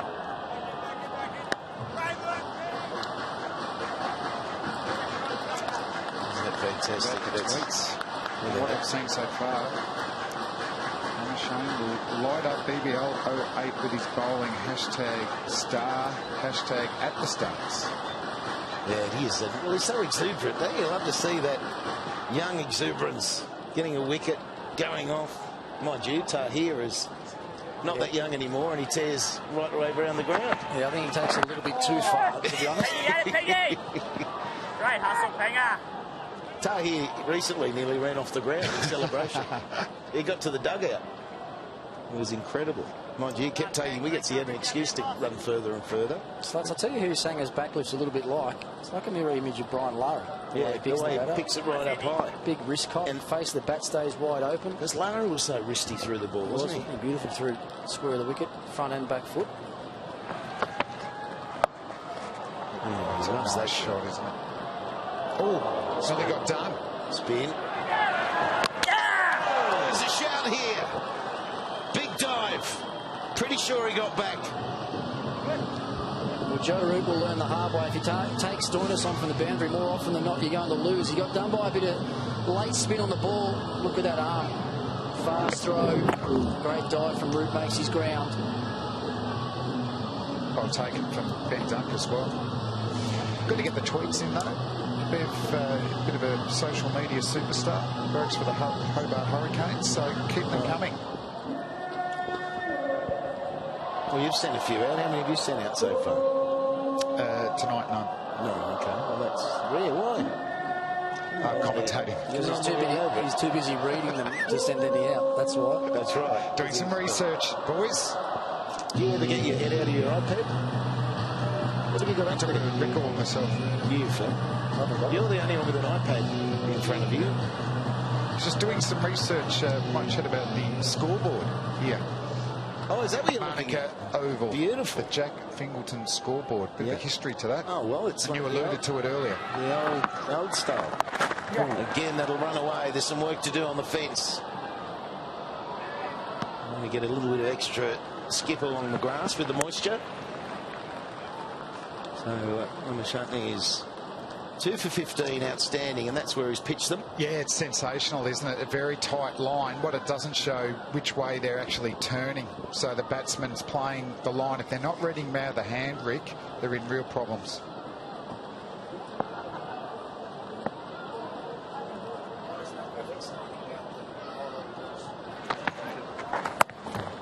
There's the wrong one again. So Joe Root, at some point, he's going to pick up the pace, at least try to. Probably one of those players, if you get on top of him early, you really do force him into playing something outlandish, because he likes to play proper cricket shots.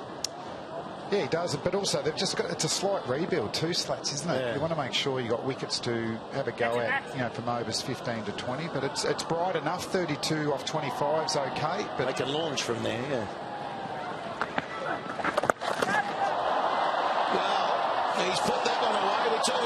Nice wrist work of Sangha. I'm liking what I see. Still a youngster. He's only 19. And maybe he'll put on the show. 12 dart, 3 for 97.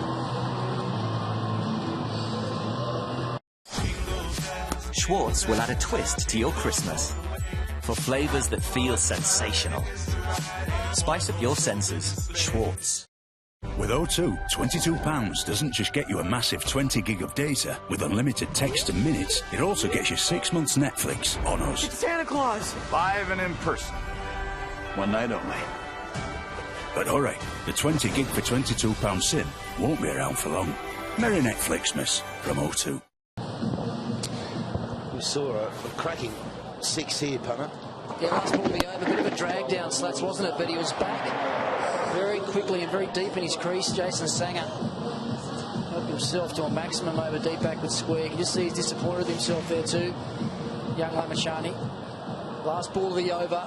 Just needed to try and bowl his best ball and get out of the over. Instead, it was just about the worst ball he's bowled so far in his spell. Zampa back into the attack. Yeah, use up!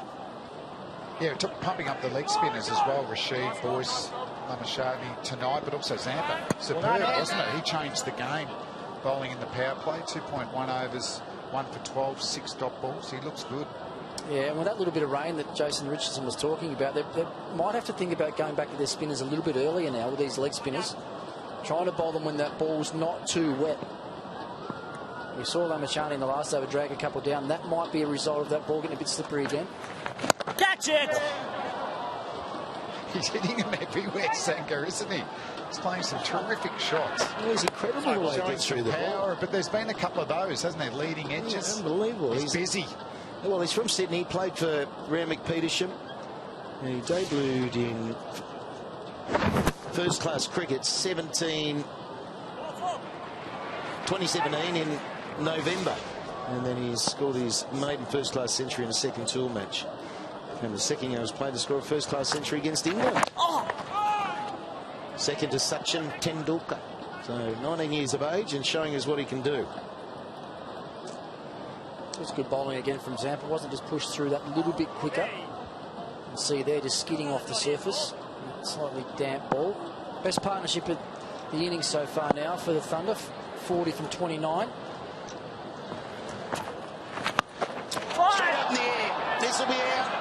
The keeper's under it. There he goes. Easy catch, Ben Duck. And another leggy. Another wicket. Zampa strikes again. Tossed up fractionally more. Joe Root down the one knee, looking for a premeditated slog sweep. And seemed just clear his left side there, but it got down on the toe end of the bat. A little bit more overspin from Zampa. Straight up in the air. Dunk calls him out early, takes a simple catch. And that's a big breakthrough now for the Melbourne Stars. England Test captain on his way for 18. Thunder 4 for 99. Right, let's see who gloves it. Who do you glove, Frampton or Warrington? Frampton knockout. Frampton or Warrington? Warrington. Ready for the wave? Yeah. I love Frampton. Warrington. You're doing a lovely job, Tony. Lovely job. That's it. Slow it down now. Go on, Frank! All right, mate. Are you gloving it? I'm gloving it.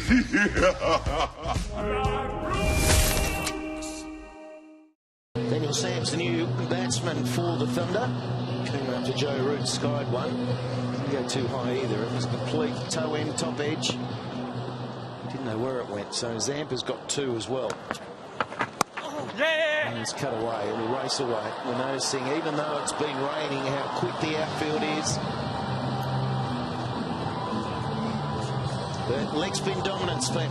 Yeah, it is. 100 up 2 for the Thunder, but the leg spin we've been talking about around the world, but it's been big in the Big Bash. But I've enjoyed Sangha. Anything fraction short, he jumps on it very, very quickly. So he must be watching the ball all the way, and he's got his game plan. And we talked about his backlift and how he keeps the face of the bat open. Well, that allows him to play that shot there very well. When you slice the ball like that, you actually put extra pace on the ball rather than coming down and putting overspin on it and chopping it into the wicket. Oh, Even that, the way he got through it. Everything's out of the middle. 13 overs, got 7 to go. 4 for 104.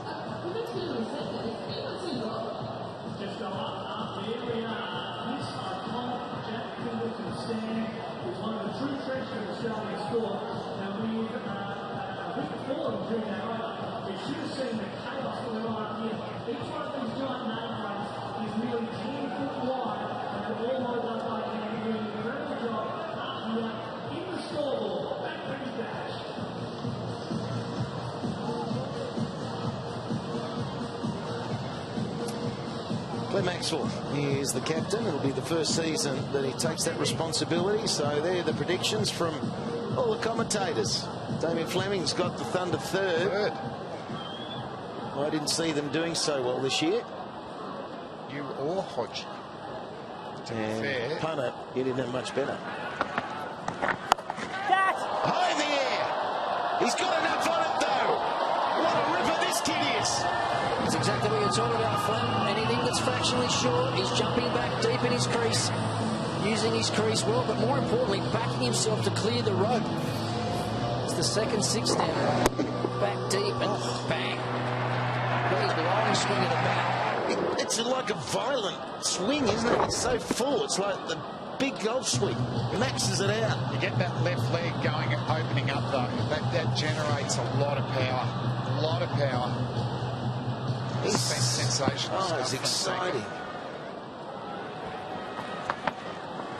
Down, Glenn. I was saying at the Gabba the other night, the third of the, well, they're saying there's a triplet in the Bash Brothers. Max Bryant and these youngsters coming through, and when no one's seen them play before, they come out and do this sort of stuff. If you hadn't seen him play, well, they all played in the Australian under-19s last year. So he was captain. He was captain. Well, he's 32 off 17. There's another one. This is a top edge on this occasion, but it's far enough all right. It's another maximum. Is this not Sydney Oval? No, it's a six fest. It's become trendy. He's downloaded the 6 app here, Jason Sangha. He's in 3 of them. It's trendy. Sangha 6s. That was an edge. He's gone 70 metres, and that's all you need. But the blueprint for the spinners, for the Sydney Thunder, you just can't afford to drop short. Get it playing on the front foot. That's right. And I think if I was Lamachani here, I think I'd be just slowing it down a fraction, tossing it up a little bit more, trying to get hit down the ground rather than trying to push it through really fast. The faster he's trying to bowl, the more he's dragging them down. Well done, young Zorb. Well, he got the most runs for the under-19s in that Australian side. Captain, he got a 229, and aggregate-wise, he was the best of the Aussies. So that's why he's here, and that's why he's got such a bright future. Bowls handy leg spin too. Yeah. Talked about him slowing the pace down. That was just 83 kilometres an hour on that occasion. Well, Rick, you said that in the IPL, he's not those ones like a Rashid Khan who rushes it through. As coach, do you just allow them to go with their game plan, or do you make suggestions as well? Oh, you make suggestions every day to them, but at the end of the day, they've got to do what they can do. It's no good trying to tell him to bowl mid-90 kilometres an hour when he can't do it. He's got a different set of skills. And he's courageous. He's courageous enough to toss the ball up, try and beat the outside edge, bring the batsman out of their crease. Oh, the two leggies are talking to each other here. Sort of conversation. A little bit different spinners, aren't they? No, they're spinners, but they bowl differently. Yeah, I mean, Zampa's leg spinner isn't his gun ball. He bowls a lot of top spinners and wrong-uns. Amashani obviously throws the ball up. Sam's calls 2 straight away. That's a lovely little flick, even though it's a single. Good over again for the Thunder. 14 off. It's 4 for 118. William Hill customers are enjoying bet boosts on their ACCAs. And now the boosts are even bigger. Choose the ACCAs that you want to boost and get better odds and more returns on your winners. Bet boosts are available every day, online and on mobile. All you need to do is create an ACCA with 3 or more selections, hit boost in your bet slip, and you're away. More control, more value, more to celebrate. William Hill. This is more.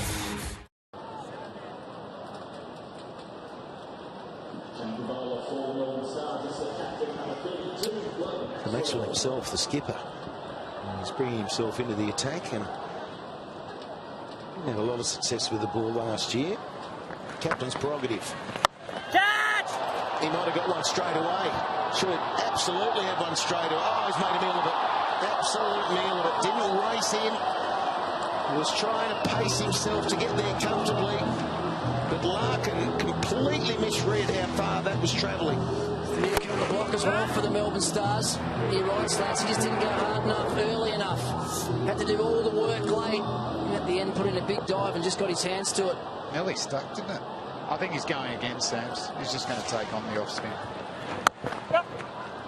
I'm just thinking about the reason why he's bowling. It's got to be something to do with this ball. I think we're seeing it more and more difficult for the leg spinners to grip this slippery ball. It's obviously easier for their finger spinners to do that. Got it all wrong. Watching him the moment it went in the air, and he was just jogging him. It looked like it was straight down his throat, didn't it, off the bat? You do all the hard yards early. If you obviously just misread how far it was travelling. He'll get a cheer here if he fields it. There you go. They never miss you. That just, you've got to do it. The crowd has to do it. You have to acknowledge it, don't you? You know it's happening. Well, you just hope you field the second one. But you're talking about the worry with the leg spinner. That's what Sampa's doing. He's trying to dry this ball for the fellow leggy. Got to make sure you're able to grip it. Tough work for the spinners. He goes. But is it out this time? No, it's another half volley. So Sam's getting the ball in the air, but he isn't quite getting in the middle. He's a big power hitter. I reckon if he does get onto it, it's going to go miles. Well, I think another one that's slightly misjudged by Coleman is the man at deep square leg, but you can forgive him for that one, because I reckon that was a bit of a top spinner. That one was sort of stayed up in the air, but started dipping down quite quickly. Bounced the fairway in front of the fieldsman at the end.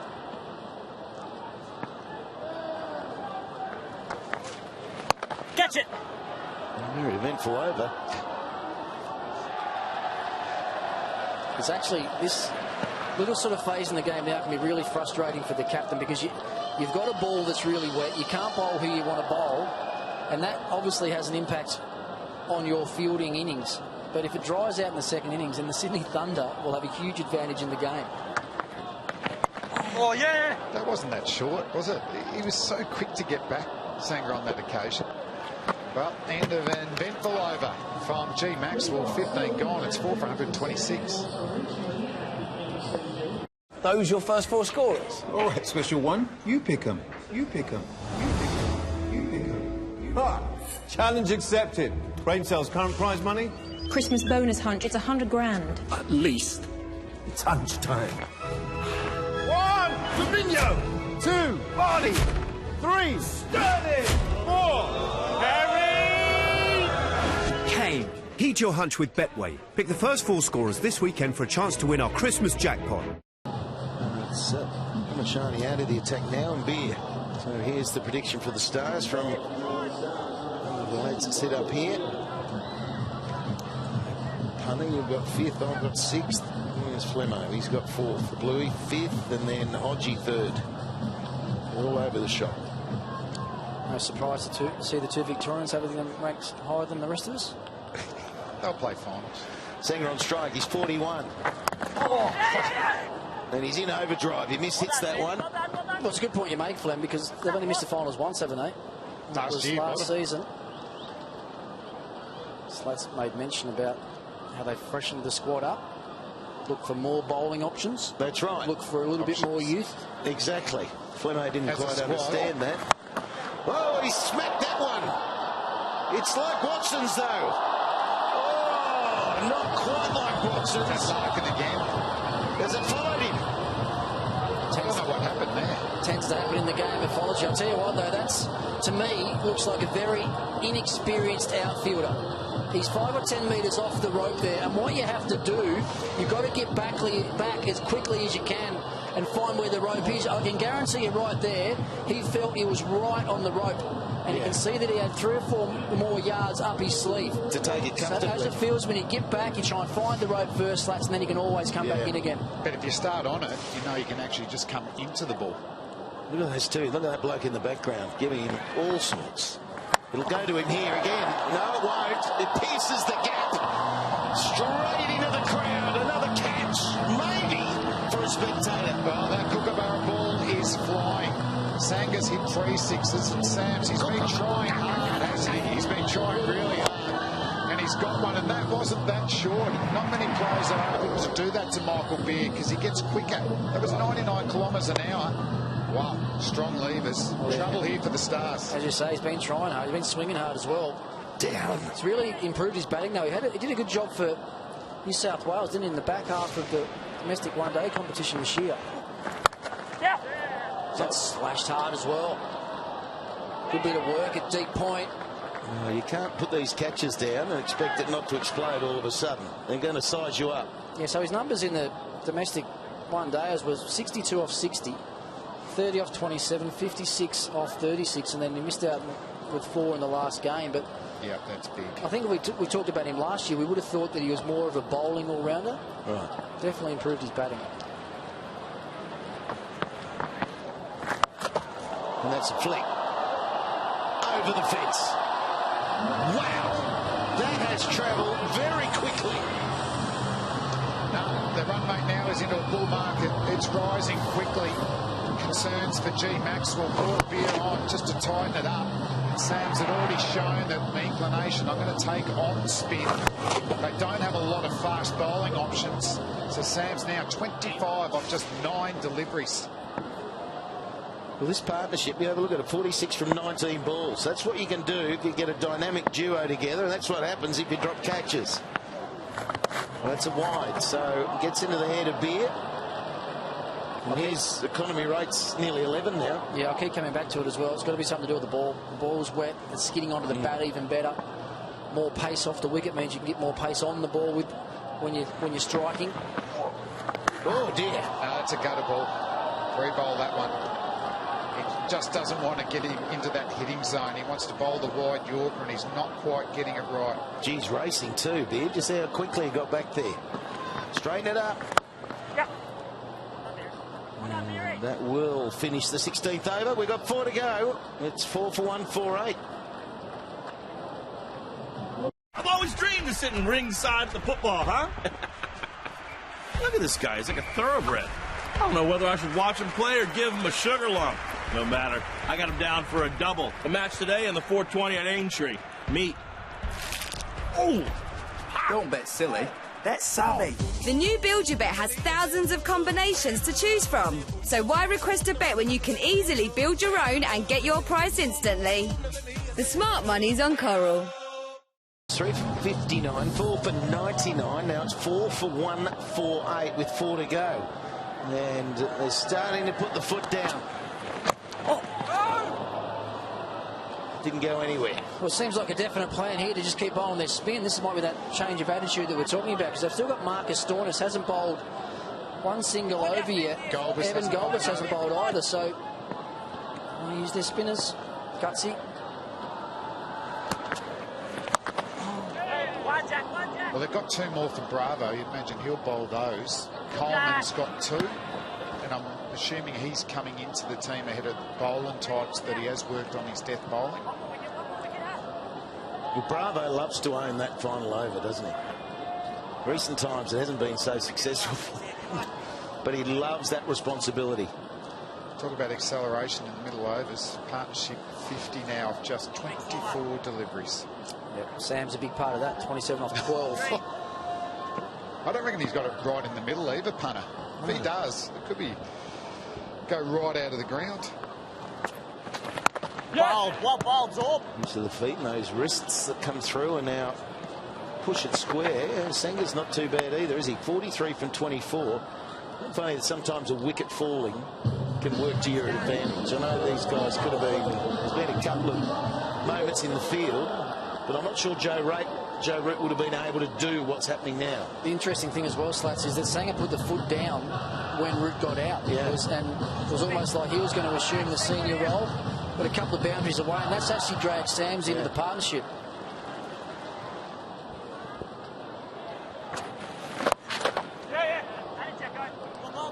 Geez, he whips him hard through the leg side. Hit. Yeah, the last 4 overs have been so productive as 152 comes up. Just see where the balls have scattered around Manuka Oval. You want to see the bigger shots tending to be onside strokes most of the time, but there's the power hitting. A lot of half trackers, haven't it, that have been hit through the leg side.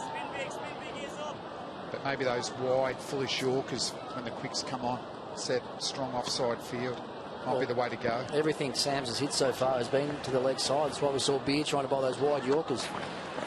Catch it! And dropped again. So, I don't know, Rick, do we keep saying the ball's slippery? Well, I'll tell you what happened in the first over. Flem looked at me and said, "Oh, this young Nepalese boy, he's a gun fielder." And I said, it's actually not the strong part of his game. Look how slowly he moved today. He's a bit flat-footed. Should have got there easily. Put it down. You're one of the greatest fielders of all time. You've coached him in the IPL. Is this the end product that we get? That's why we have fielding coaches over there. I can wipe my hands clean of that and play somebody else. That's right. Delegation. It's alive and well. Oh, Ponting. Whitey! There he goes. Well done, Sandy. Well done, boss. He's a good, solid fielder. That ends the over. 3 to go, 4 for 153.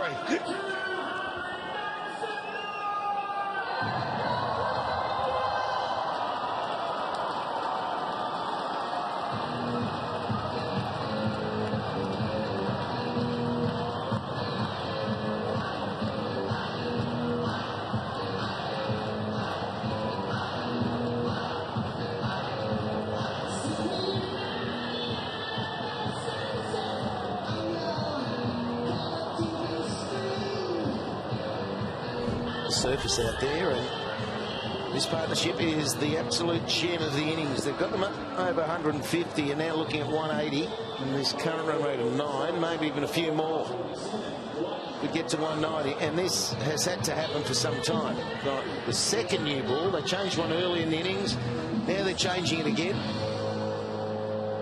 Give something back to the bowling side. Yeah, now they've done it a couple of times as well, Sluts, they have to be consistent with it through the second innings of the game as well. As I was saying before, it's a huge disadvantage to the bowling team if you've got a bowl with a really wet, cake and soap type ball.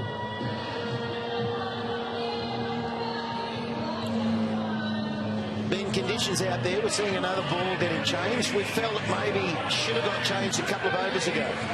Yeah, it would have been nice in hindsight. We've just put down a couple of catches there, which would have got us well into their tail and left them with wickets in hand these last couple of overs. But full credit to Sam's. He's come out and played a little bit of a blinder here and really got their scoreboard ticket over. I was going to say, Dunky, has he surprised you with his batting? Yeah, a little bit. I'd heard he's a powerful hitter, but I just thought maybe the skillful bowls that we had there would be proved a little bit too difficult for him. But he's got a really solid base. He's obviously a big, strong boy, and he's just muscled a few. All right, mate. We thank you. Here's Dwayne Bravo. So he's going to bowl his last 2. Yep.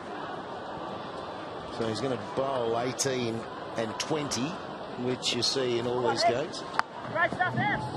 He's done it for most of his career, hasn't he? As you say, he does pick up a lot of wickets as a result, but his economy rate's generally quite high as well. Well, it's blown out in the last couple of years. He's getting planted for so many sixes. He was hit for the most sixes in CPL by a long way. Just kept getting pongoed. So then Same areas or variety of areas? Just slot balls mid-wicket down the ground. Yeah! Good tough to hit that one to mid-wicket. You would have. Half pace outside off stump. Mate, you were a big puller of the ball, weren't you? You'd be able to drag that through. Wouldn't have gone that square on the onside, but maybe through mid-on. When you go back and across, Ian Chappell was my idol. I think he could pretty much play the pull shot from wides outside of stump. Gee, got back and across, didn't he? So that's where you got it from. Yeah, like that line. Excellent line. Even though it's a half volley, you can get away with it. Ideally, you'd probably want that Yorker length for bowling. And you can see there as well that Sam's wants to continue to hit to the leg side because he stepped a long way outside his off stump, wanting to be able to whip that to the big gap at mid-wicket. Look at the line. He keeps it away from the bat. Skillful bowling, great execution. And it's set up for that wide Yorker. Bowling again. So you've got your 45 on the offside. He's a little bit finer than that. You've got backward point almost at third man and deep cover. I was going to make a point about Bravo and maybe how his career at the death is starting just to taper off a little bit. It reminds me a lot of what Malinga did at the back half of his career. At their absolute best, they had 3 or 4 different deliveries you had to worry about as a batsman. One was a 140 km/h bouncer, a 140 Yorker, and then a really good slow ball as well. And Bravo's got a couple of different slow balls. I just wonder now if the batsmen are not as worried about his bouncer as they once were. It's not quite as quick anymore. So straight away, you can actually set up for anything that's going to be a slow ball, either really full or obviously a Yorker, and take that one other equation out of play altogether. Yeah, definitely. He was one of the few death bowlers that used the bouncer with real impact. But it was more of it was a bit of fear factor about it as well. Yeah. It could really surprise you. I'm not sure if that's there anymore.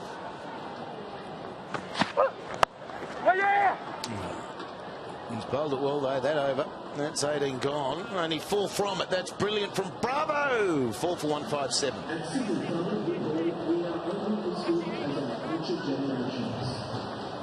Which is why in the past year, we've visited over 120,000 school children. That's the whole price of the standards.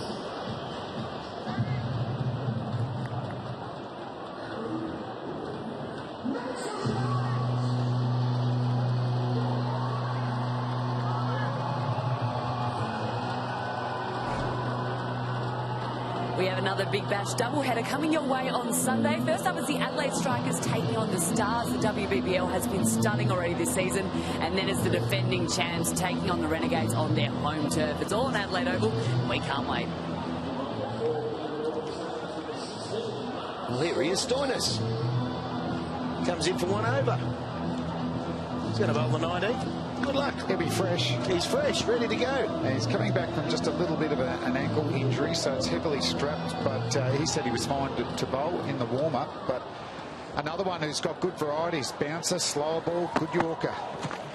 And he goes the short one straight away. Might have been just a change of pace bouncer too. Good cricketer, isn't he, Stoinis? He can offer a lot to a team. Starts with that short one.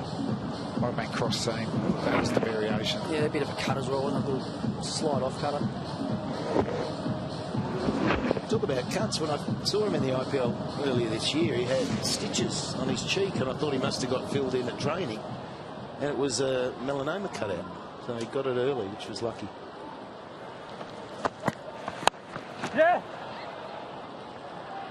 Finishing off well here in the field so far. That last over from Bravo went for 4, and that's exactly. Yeah, otherwise, you're chasing 180, 190. If they were continuing at the same clip they were, it would have been between 180 and 190. You're shelling those runs they're going to have to chase. And you lose a wicket now. You could, all of a sudden, you're bowling to a batsman that is new to the crease. Will have to try and bang the ball straight away. Now, what's the tactic to Sam's long ons going out? So there's 3 out on the leg side. So I still think your bowl covers coming around. So your bowl might be too wide outside off stump, but I don't think he'll want to attack the stumps. No, I think you'll get outside off. Slower ball, really good slower ball. Almost too slow. He couldn't catch up with it, and that's why it's fallen safe. 98 kilometres an hour. That's an extra slow ball. Let's have a look at the release. Is it the back of the hand? Is it the off spinner type? Is it coming? Yeah, it's the off cutter. So you get dip, bounce, and obviously the change of pace. Well bowled. Geez, he was onto it. Well, I mean, a good caught and bowled. Well, he realised there was no big wicket. I think he thought there was someone there. But a line of that's also important as well, boys, because you bowl that close to the batsman, it's still quite an easy shot. Yes! It should be 4. It's been placed nicely. The previous over to Bravo, there was a man back there. And that brings up Sangha's 50. Well played. It has been a treat to watch. Superb knock. 3 4s, 3 6s, striking at 166 when his team needed him the most. And once again, boys, it's another boundary square of the wicket on the offside. Very, very strong through that region.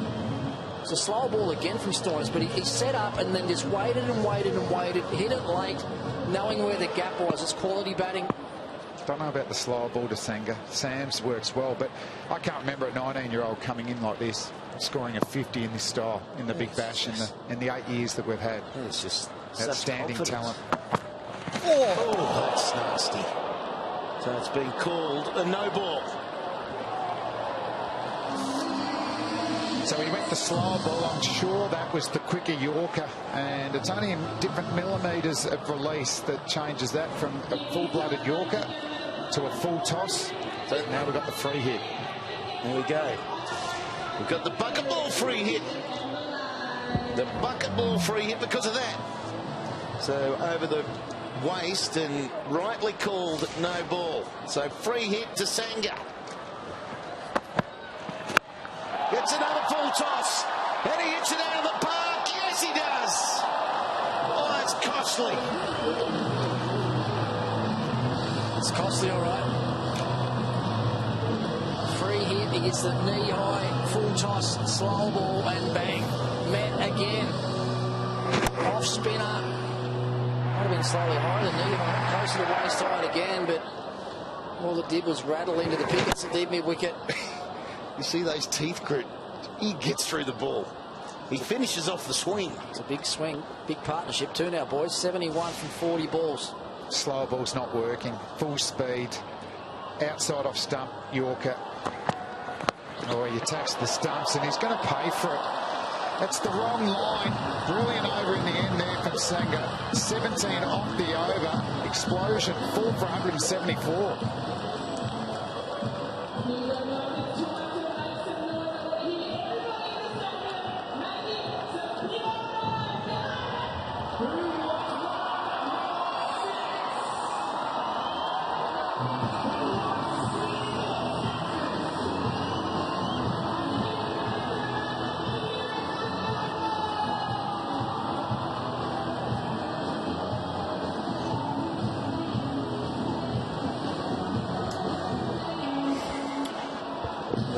Contribution there, 39 to Sangha, 33 for Sams. That's where the 75 have come from, and haven't they come at the right time? Putting the Thunder in a fabulous position now. With 1 over remaining, they're at 174, so they can get this 190. Absolutely. Bravo. Chalk it up. We'll talk about skillful shots. Doesn't get much harder than that. Just use the end of your bat only. Taps the end of mid-wicket, gets up the other end. Good execution again from Bravo. You can just see, though, the line that he's bowling, boys, Sam's has had no interest in trying to carve the ball through the offside, has he? Very much a leg side dominant player. Bravo identified that with what he'd done early in his innings, and he's bowled wide outside off stump to try and combat it. Oh, that's a cracking Yorker. Yeah. Absolute beauty. So, Arun, our stats gun is given a little stats. Sangha, 19 years, 204 days, the youngest to score a 50 in the Big Bash. Yeah, well done. Well played. Oh, he's been so impressive, but as you said, punter, he upped the ante. Is that a century question? Yep. He's upped the ante when Joe Root got out, taking responsibility. 4 balls remaining. Bravo. He's honing in, and he'll get an edge. He'll get a wicket. He's slowing things down. He did his last over, and he's doing it again. Skillful bowling, but very, very thoughtful bowling. Wide outside off stump again, trying to take the leg side out of play for Sams. Has a slash at it, gets it on the toe of the bat, comfortably taken by Ben Duck, and the end of a brilliant partnership between Sams and Jason Sangha. Sams goes for 34, 3 balls to go, 5 for 176.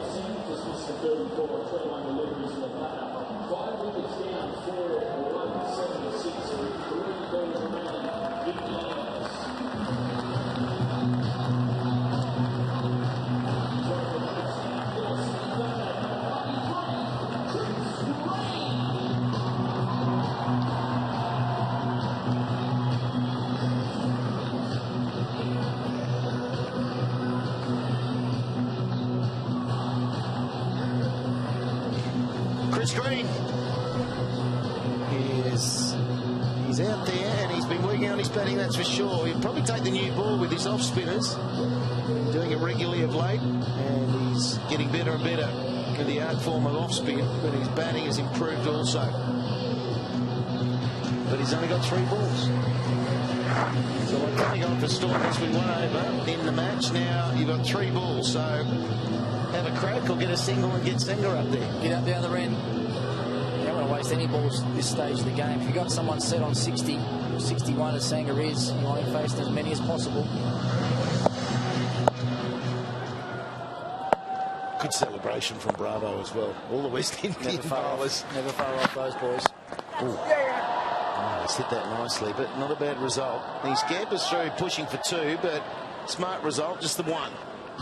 So now Sangha has an opportunity, but he's got these Yorkers getting honed in.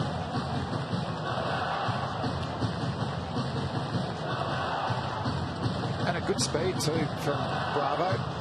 Sangha, if you don't get it right, as he's shown through this innings, 4 sixes, 4 boundaries. He's hit them both sides of the wicket, but Bravo, can he get that Sanchez crusher again? Oh, it's a bit of a full toss. Should still be 2, yeah.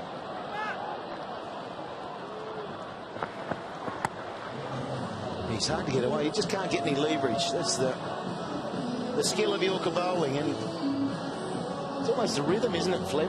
When you get the rhythm of Yorkers, you keep repeating them, but if you get them slightly wrong, they'll go the journey. Yeah, I mean, you've got to nail them at training. We know that Malinga used to put the boots down there and hit them, and that used to train them. And also, you've got to have a target. What do you look at? The base of the stumps, off bail. Yeah, right. And the slow ball, he'll go at the stumps, then misses both ends, and they'll come back for 2. Go, Sangha, go! He brought 2, he's time to one, time to the other, and they will skip for 2.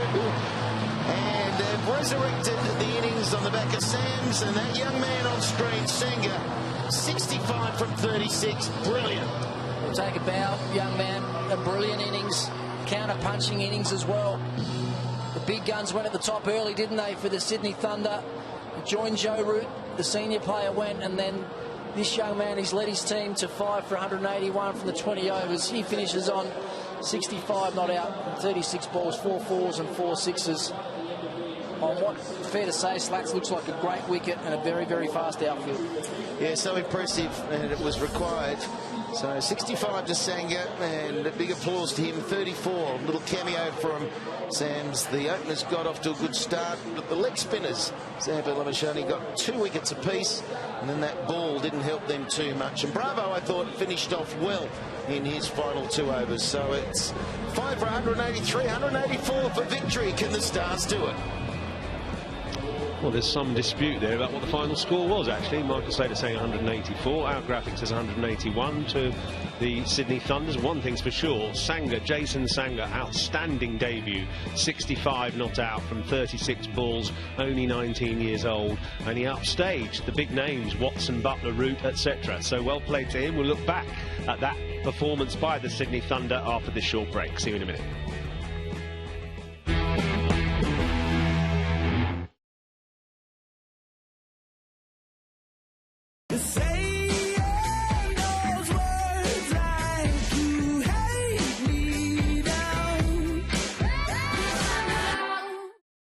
Conflict, disease and hunger don't stop because it's Christmas. Neither do we. The temperature can drop to -20. The children get wet and then start to shake, and that is the first stage of hypothermia. This is currently the largest refugee camp in the world. That makes it a high risk for any disease outbreak.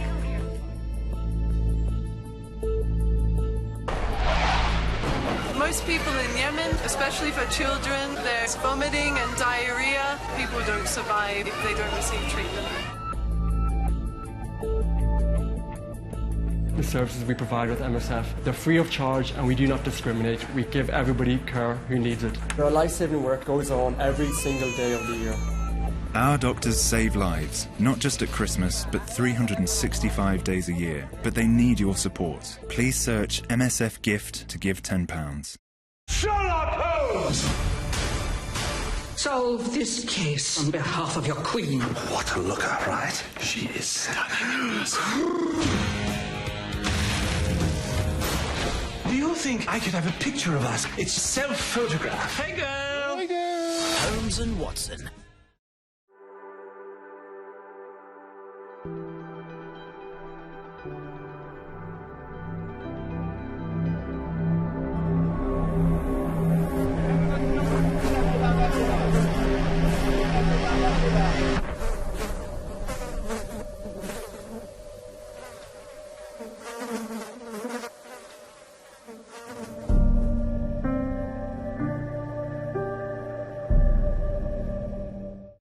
With O2, £22 doesn't just get you a massive 20 gig of data with unlimited text and minutes, it also gets you 6 months Netflix on us. It's Santa Claus! Live and in person.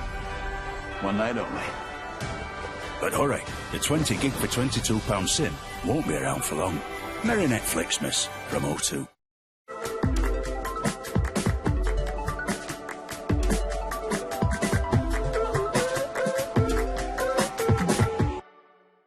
BT Sport Box Office presents Warrington vs Frampton.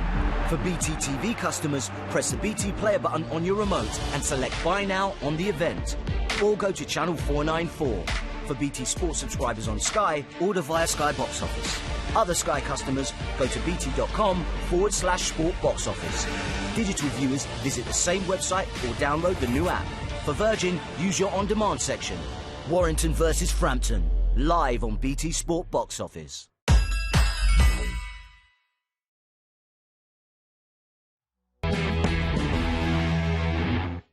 Welcome back to Canberra, a 180-plus target for the Melbourne Stars to chase in a couple of minutes' time.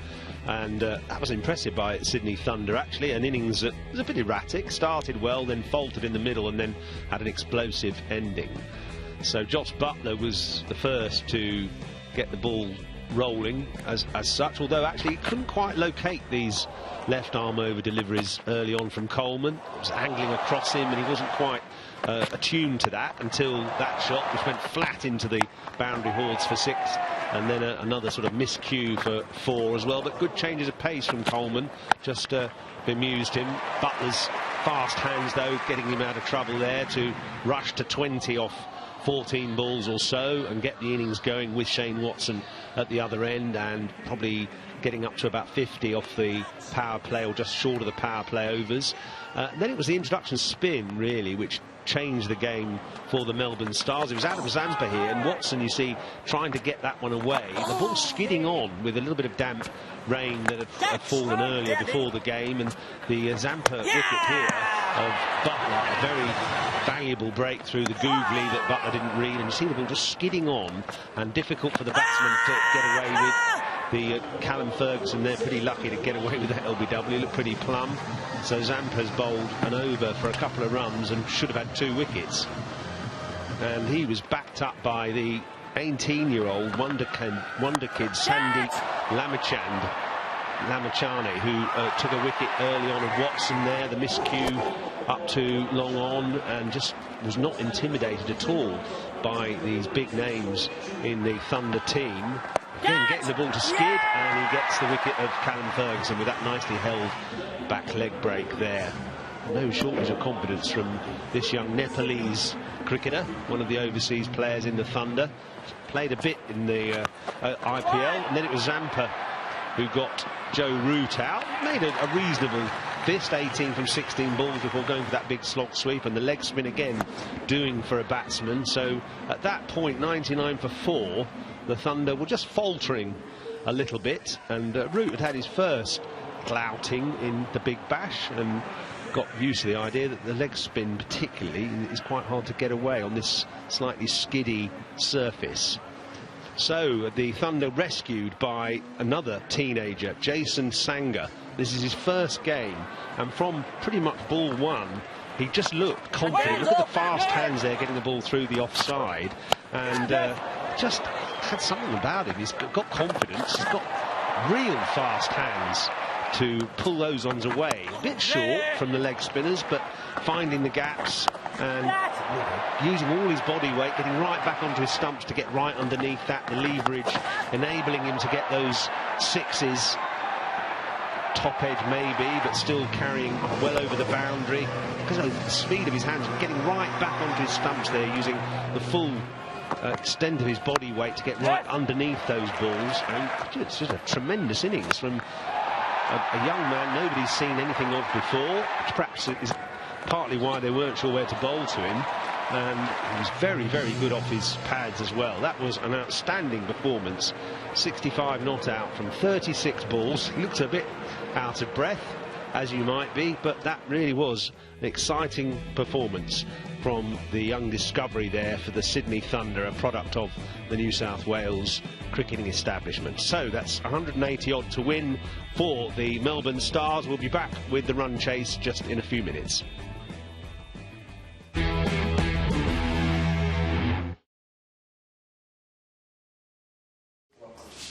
This is a report from Save the Children. Right now, children are arriving in hospitals across Central Africa, undernourished and in desperate need of treatment. Pierre is 4 years old. He should have his whole life ahead of him, but because of a simple lack of nutrition, his body is weak and he is fighting to stay alive. His condition is critical. He has half of the normal weight for his age. He needs medicine and he needs therapeutic food urgently. If Pierre doesn't get basic medicine and therapeutic food, he will die. Children like Pierre are the reason we're asking for your help. You can help us provide the food and medicine these children need by calling the number on your screen now and giving £2 a month. This small monthly donation could be the reason a child like Pierre survives. We are doing everything we can, but we need help. We need help.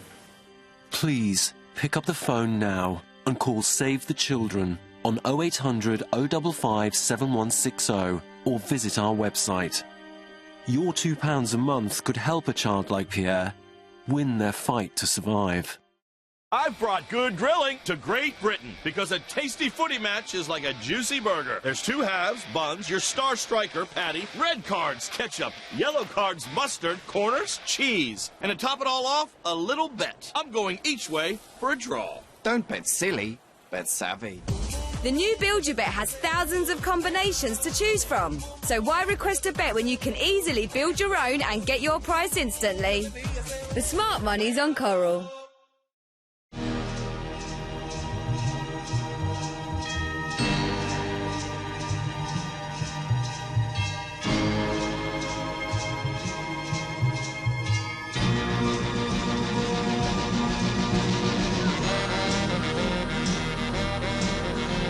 Give a gift that brings the ones you love even closer with a DNA kit from 23andMe. And this holiday, get 30% off each kit at 23andme.co.uk.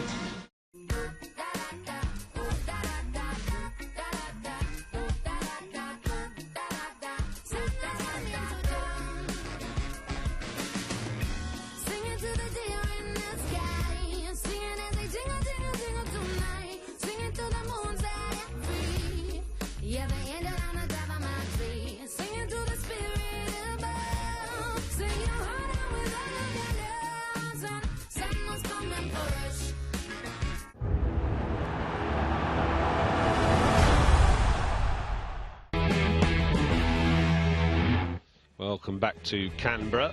Melbourne Stars about to come out and chase that target from Sydney Thunder, and it's Christmas week, so it's also full-on Big Bash week as well, with lots of Big Bash games coming up on BT Sport, from the Sixers versus the Scorchers tomorrow in the middle of the night to the Heat against the Hurricanes, Brisbane Heat, who lost their first games, 7:45 in the morning tomorrow. These are all on BT Sport 2. The Women's Big Bash, Strikers against Stars, Sunday morning, 2:45 AM. And then Strikers against Renegades, Sunday 8 AM, and the Hurricanes against the Stars, Christmas Eve, 4:30 AM in the morning. So lots of good Big Bash action to come, and I reckon this will be an exciting run chase today, which may well feature a guy who can clear the boundaries with ease, Marcus Stoinis, who will be batting in the middle order, amongst others, for the Melbourne Stars. This was an innings he played last year, and there is something about his muscularity that is quite frightening, actually, if you're a bowler, and also an opponent generally, or even someone in the crowd, because he does really hit the ball. When he hits it, it stays hit. A few double-deckers and second tiers in prospect if he plays on these big grounds. Just hits the ball all round the place, and actually he's a very intelligent cricketer as well, so you can rely on him to demonstrate some fireworks at some point. We've also got Dwayne Bravo, of course, who's, I suppose his T20 star has faded a touch, Bravo, the last few years, but given the hard yards he's run through about 10 years of T20, IPLs and CPLs and so on, I suppose you could excuse him for looking a bit fatigued, but he does still produce those clever slower balls and Yorkers and so on, and he was very effective towards the end of the innings there until the last couple of balls. Here come the Melbourne Stars openers, and a little bit of rain in the air, but hopefully we can get underway. It's Ben Dunk there opening the batting. He was the wicketkeeper we heard from earlier, and the bowling choices for Thunder fairly varied. There's no out-and-out star, actually. They're more of a batting-heavy team, really. So it'll be interesting to see if they're able to defend this target of 180, we think 82 to win for the Melbourne Stars. So let's get down to the action and get back to the commentators Slater, Fleming and Ponting.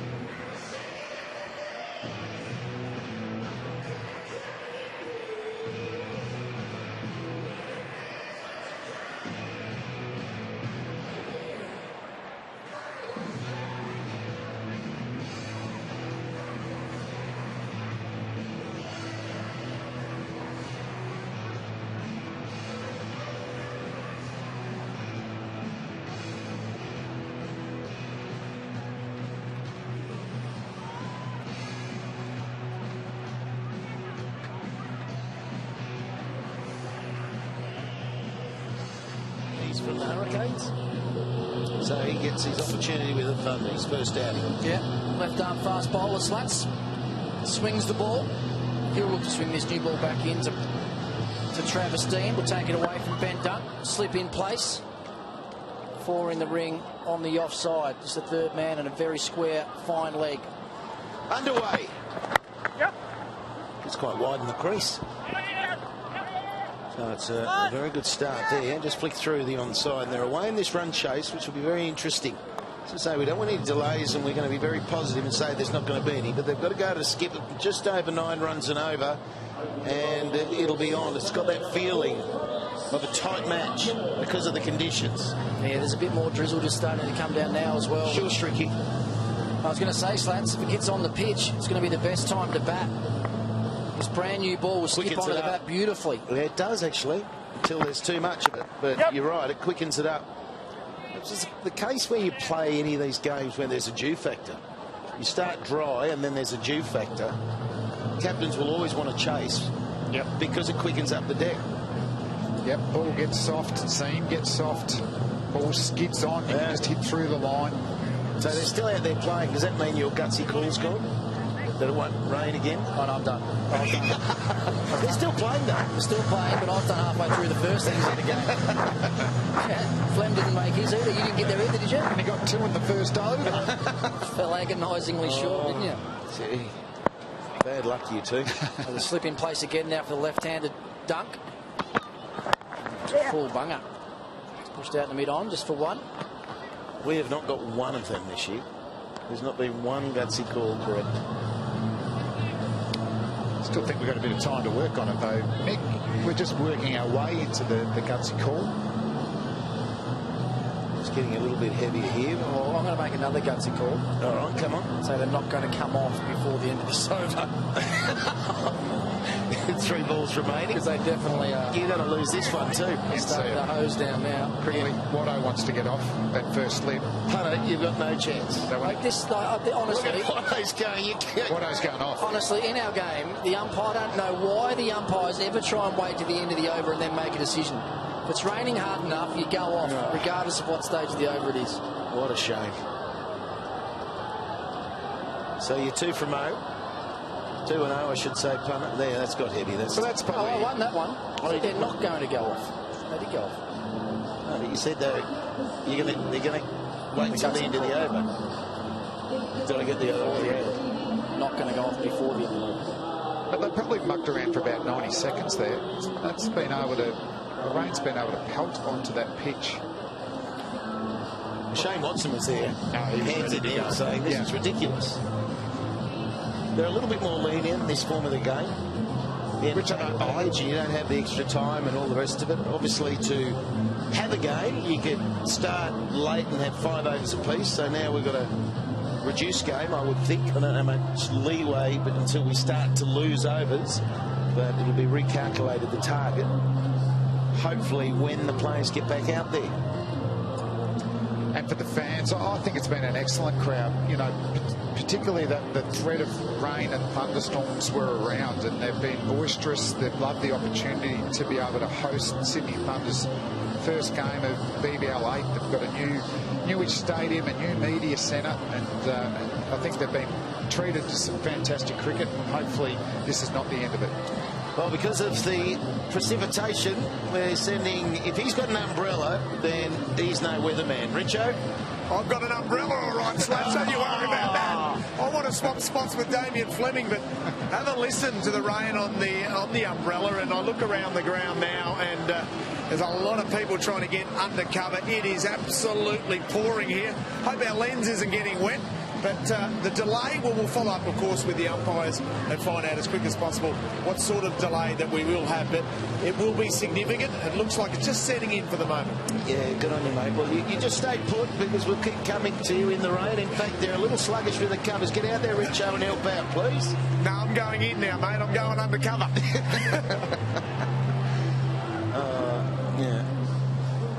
It has taken a while, hasn't it? The bigger cover.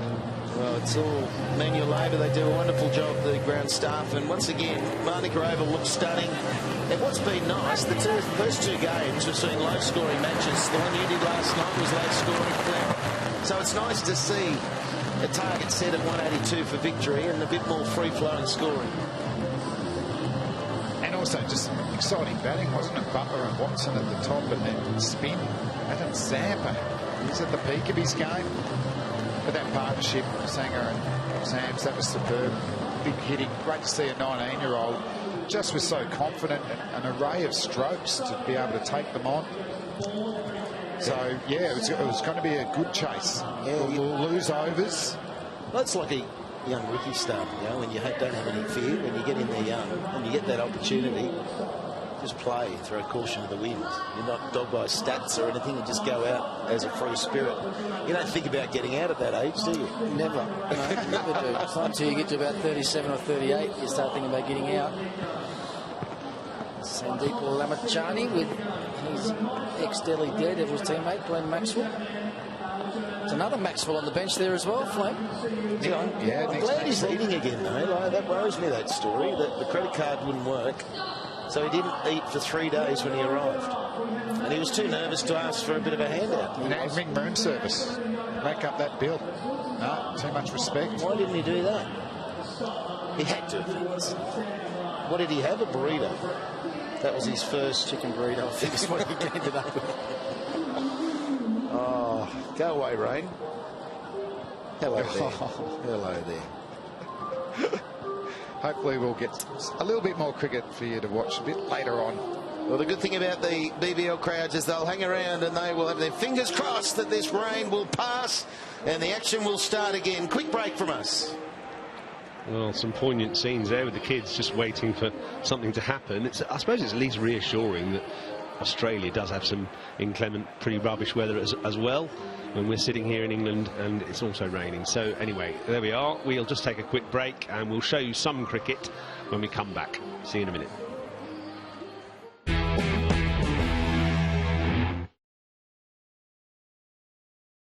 Conflict, disease and hunger don't stop because it's Christmas. Neither do we. When the winter comes, the temperature can drop 20 degrees below zero. The children get wet from the rain and then start to shake, and that is the first stage of hypothermia. One of the main needs in the area to provide medical care for children. They are mainly infectious disease, relating mainly to the lack of vaccination.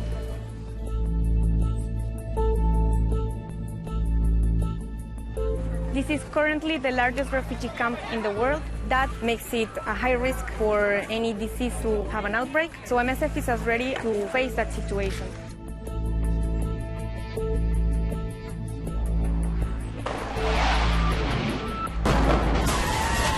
Most people in Yemen, especially for children, there is vomiting and diarrhea. People don't survive if they don't receive treatment. the services we provide with MSF. They're free of charge and we do not discriminate. We give everybody care who needs it. Our life-saving work goes on every single day of the year. For our doctors to save lives, not just at Christmas, but 365 days a year, they need the support of people like you. Search MSF Ready to give £5 a month. Please, this Christmas, give a gift that will help us throughout the year. Thank you. Look who's back in the game. Will Ferrell is... Sherlock. You brain-dead bag of bones! Wow. Holmes and Watson. Are we taking our last look at them? Are we really saying, goodbye, old friend? When poachers kill more beautiful, majestic elephants than are being born, we could be looking at a world without elephants. Please adopt an elephant with WWF for just £3 a month. Call 0800 035 5912 or search WWF Elephants. And let's make sure we're not saying goodbye to one of our oldest friends. I saw the life and so shine bright tonight. You ran down, shine bright like a diamond, shine bright like a diamond. Who will you make happy today? La Vie est Belle, the iconic fragrance, Lancôme. Okay, what is it? A film? Technically. Oh, he's talking. Don't in the room. No, it's okay. I want to see it. Guys. And go. TV. Yeah. Oh, just off his nose. Hold on, TV. Football. Dancing. Oh, football. 3 words. Second word versus.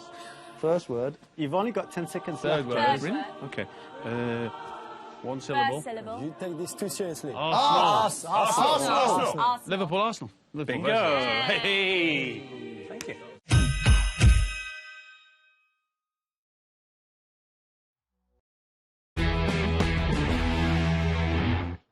Sorry to say, damp scenes in Canberra after that excellent Sydney Thunder performance of 181 for 5 from their 20 overs. The Melbourne Stars just got underway when the rain fell and the players were driven from the field. We can't tell exactly how long the delay is going to be. So in the meantime, we're going to show you a masterclass, a wicket-keeping masterclass featuring one of the people in that shot, actually, Ricky Ponting in the middle, who I know isn't famous for his wicket-keeping, but he's assisting Adam Gilchrist with Michael Vaughan talking about wicket-keeping in a little slot we filmed back in the Ashes series of a couple of years ago.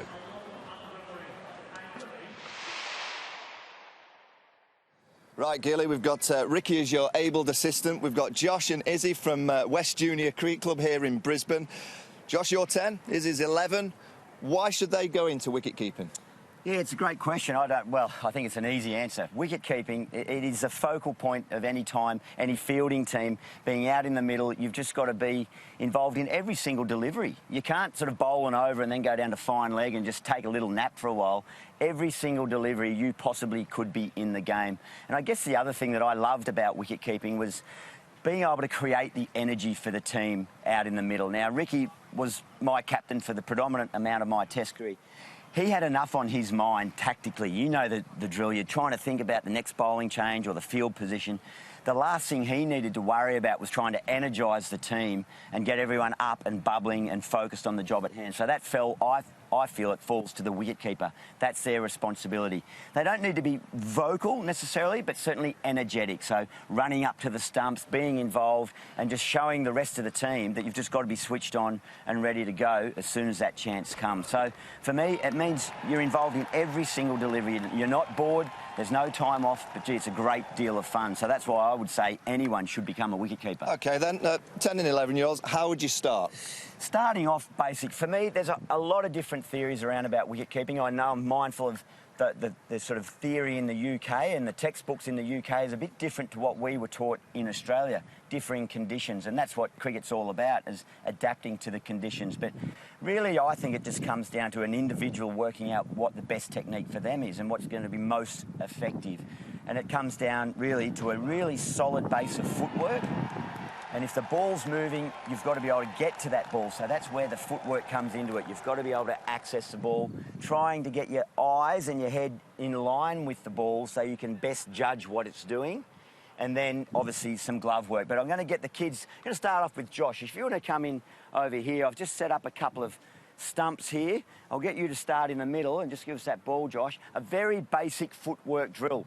So what we're going to be doing, looking for you to start down in a nice low base position. You've got to be strong, and then moving from side to side. So it's going to be a little skip across, take the ball, come back, and throw it back to me. A very basic drill that can be done. That's it. Nice work. Throw it back to the middle there, and then back the other way. So it's just getting in. So what we want to see, Josh, is down low, and rather than turning and running, we want to be front onto the ball so the eyes are nice and straight, and we're skipping across like that, nice and strong. So down low, good, down low there, right, and then the other way. Excellent, mate. Right, one more, and that's looking good, mate. Swap over with Izzy, if you jump in there, Iz. Again, very simple drill, very basic, but it gives a good foundation. Okay, nice work. Right over the other. Excellent. And sorry, just quickly, Izzy. In Australia, we would talk about trying to move so that you're taking the ball on the inside hip, so that if the ball's then edged, you've already covered that ground to go for that catch. It differs a bit in England. I think they talk more about either front on or even setting up with an angle. As I say, it's open to interpretation. You've got to work out what your favoured technique is. Okay, Izzy, so down nice and low there. Excellent. Other way. Whoop, no worries. Here we go. We've got another ball here. One more is. Well done, well done. So that's a very basic starting drill that any young wicketkeeper can use as they get introduced to the technique and trying to get that foundation. It's amazing. It's great. We've got Ricky Ponting here. I'm just going to step in here now. It's amazing how those basic drills can be incorporated at the elite level as well. I was very lucky. Punter, if you want to go out there, just grab these gloves. I had one of the best hitters of the cricket ball, I think certainly in Australian cricket history, in the form of Ricky Ponting. And Vorney, he used a very simple drill to warm me up on game day. Obviously, got the gloves on, got the hard ball, but for me, whether it was in practice or on the morning of a match to warm up, this is a very simple drill that I used to do with him. Get the ball, and that's it. Just trying to stay down low. What you're looking to achieve here? What I'm looking for is to get my technique right and a bit of rhythm into my keeping. So the main thing, it's footwork, getting warmed up, getting your feet moving. I'm just noticing there, like batting, you've got a little trigger there, haven't you? Yep. Just talk us through that. I get down, get set, so you're a bit broader than shoulder width apart. Not going down into the full squat here, because it's more trying to create a realistic match-like situation when the ball's coming towards you after it's gone past the bat. So it's here, trigger, and then just ready to go, and really looking for strength in your legs. You want to be nice and low. You don't want to be up too high and then have to go down for a catch. So it's getting that base, firm base, and just watching that ball right. Skip back, get a bit of rhythm, then the other way.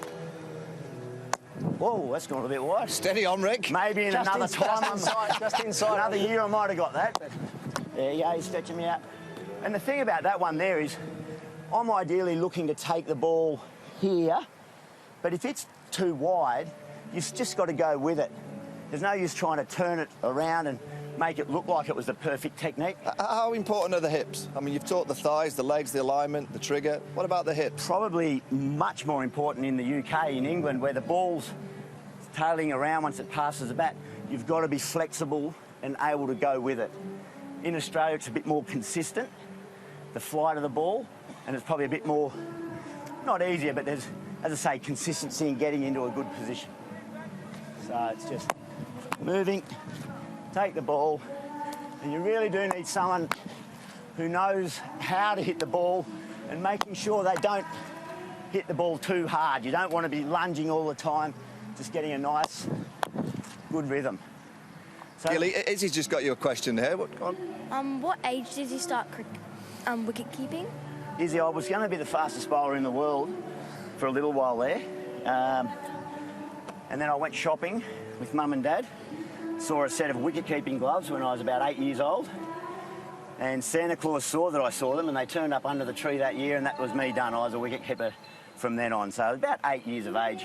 So as long as I've been playing cricket, it's been the position that I've wanted to have. I mean, Gilly, most wicket keepers, Rick, would you agree with it? They're a bit mad, aren't they? You are. You're a mad breed. We're not as mad as the spinners, but I reckon we're pretty close behind. Yeah, but you don't mind, you're quite normal in comparison to some wicket keepers that I've played with. Yeah. Is it important that you've got that mentality that you're not crazy, but you've got a load of energy? Clearly, you've got to work on a lot of technique, but is there a certain mentality required to be behind the stumps? Well, I think so. I think that the mindset, the biggest challenge, and we've already seen it in this Test match with Tim Payne having so much focus on him coming into this match, and then he had that one chance, a really difficult chance on day one. The greatest qualities are how you rebound from that and how you just push that away from your mind. It doesn't matter how much you harp on about that. That ball's gone. You're never getting that back. The only important delivery in your life as a wicketkeeper is the next one. And you've just got to be focused. Same as batting. You've just got to be focused. So it does take a strong frame of mind. You've got to be mentally strong and tough because you are going to miss some. It's how you rebound from that. Ricky, what made him so good? Oh, his work ethic around his wicket-keeping is what made him so good. I mean, there's a lot spoken about Gilly and his batting, and therefore sometimes I think his wicket-keeping ability's overlooked, but the time that I spent with Gilly, he didn't care about his batting or his batting prep at all. All he was ever concerned about was his keeping preparation, getting that right, because, as you say then, it's just that one chance that might pop up through the course of a Test match, not one day or one session, but it's one chance popping up over 5 days that he had to be prepared to actually make a half chance. I think the other thing about Gilly, when you look at him, he's actually quite big for a keeper. He's quite tall. A lot of keepers aren't quite that tall, so his vertical movement was incredible. I mean, he could take diving catches in front of second slip and therefore a long way down the leg side as well. But the thing that we always say about keepers is if they're not being noticed, that's a great thing. But what Gilly was actually noticed the other way, I thought, a lot through his career, because he did the spectacular things, but he actually made them look really easy. Keeping to Warney for most of his career was never going to be easy. I don't remember too many mistakes at all through Gilly's career. Well, keeping to Warney was definitely the highlight of my cricketing career. You know, runs, hundreds, victories, whatever the case. McGrath and Warne, to have the best seat in the house, keeping to those guys. I feel like Ian Healy and I sort of stole anyone else in the world's opportunity because we were so blessed to do that. So keeping to a spinner, or Shane Warne if it was. Josh, I'm going to start again with you here, mate. If you can come down behind the stumps here, I'll just quickly talk about some technique stuff and how you set up keeping to a spinner. What we want to do, we're going to pretend the ball's coming from this way. We need to be down in a full crouch position, and the idea there, I think, is basically you want to be seeing the ball land and then rising up with it. You don't want to come up too high because most stumpings are missed when you're up too high and the ball goes a little bit lower. So we want to be down nice and low, and then when the ball bounces, you come up, nice soft hands and giving there, but again, it's footwork. It's not the length of footwork that we had with the quick bowling, but if the ball goes down the leg side, we're up and a strong movement just that way. So I'll just demonstrate. Sorry, Josh, if you just wait there, I'll just get Ricky to throw a couple down here and take the ball. And I think, Bonnie, that's really important in training. We want to make sure we take the ball and just take it back to the stump because it just creates nice habits.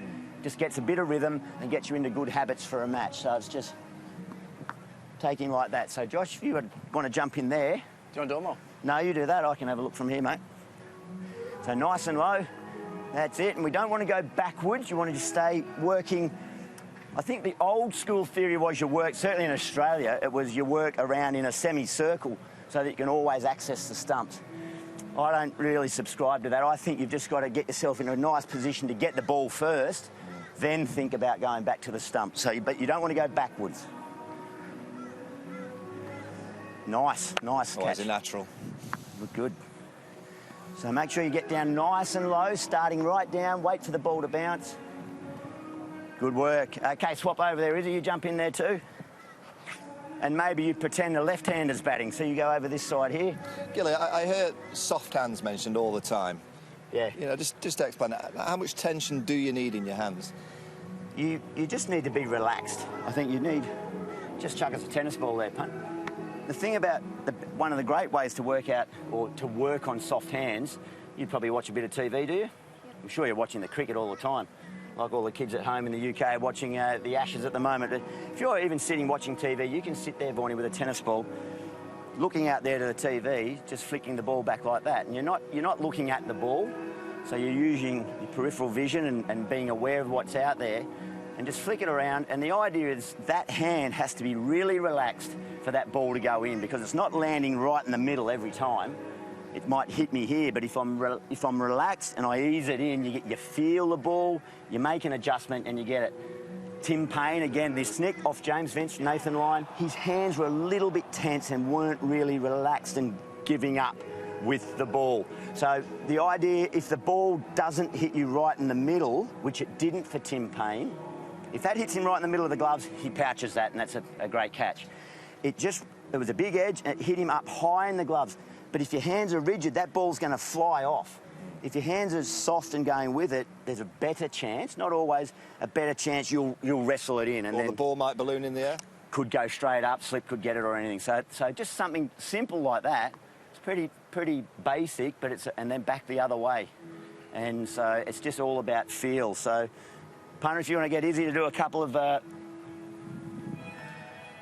nice work. So still trying to stay forward. Don't have your weight on the back. Nice. That's good work. And one more punt. And I'll just very quickly, I'll run around here and grab something something Ricky Ponting used for me as well in warm-up. So again, a basic drill that I would then extend into my... Ricky, I get the feeling you were Gilly's butler. Yeah, that's about it, mate. That's all I did. Don't worry about my batting warm-ups on any day. I was just looking after the Did he make you a cup of tea as well? It was all about taking his mind off batting. You know, he needed to relax and focus on something else. So, same, it's a basic drill, but just upping the intensity a little bit. Would probably do this with some inner gloves on, not my full keeping gloves, because I like to get a feel of the ball. But getting down here... Well, I'm not going for that one. Where's that other tennis ball? Yeah. Yeah, but the whole same sort of basic thing. Staying low, take it into there. And this is just up the intensity a little bit from what the basic drill was for the kids. And I would try to do this. Gilly, how much would you do on a morning of a test match? Mate, well, as you get older, you train smarter.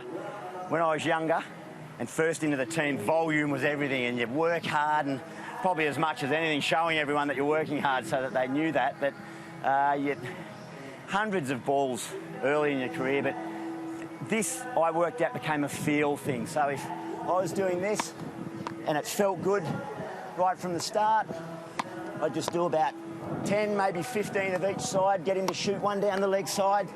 And as I said, footwork, it's only small steps, but you've got to be moving. But in answer to that question, probably 10, 15 minutes probably on game day, just getting moving of all these little drills.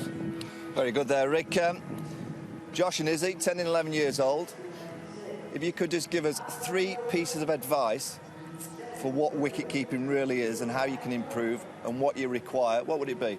I would say a better level of fitness that I've got at the moment, because I'm absolutely exhausted. No, in all seriousness, I think, as I said, the foundation is your footwork. So being strong and staying low. If you're practicing, a good wicket-keeping coach will say, stay low, stay low. So you can do a lot of drills where you're just skipping back and forward. It's all leg strength, so staying low. And then nice, soft hands. Relax those hands. Get someone throwing the ball and just cushioning the ball in. Third bit of advice, have fun. Always love it. You're going to do a lot more time training in cricket than you do playing, particularly in batting and even wicket-keeping. Make sure you're enjoying it and have fun. Well, Gilly, that's brilliant. Thanks to the butler. Thank you. Magnificent job. Josh and Izzy, I hope you've learnt something. I think we all want to be wicket-keepers. Well, potentially not me, because I've got hands like feet.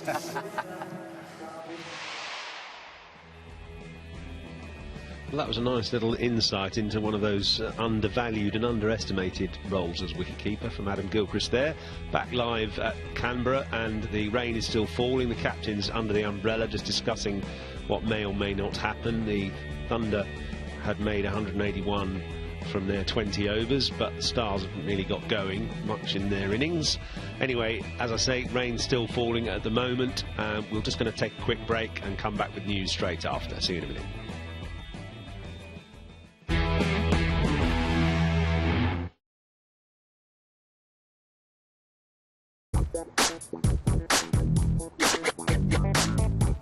Hi, I'm Joey Essex.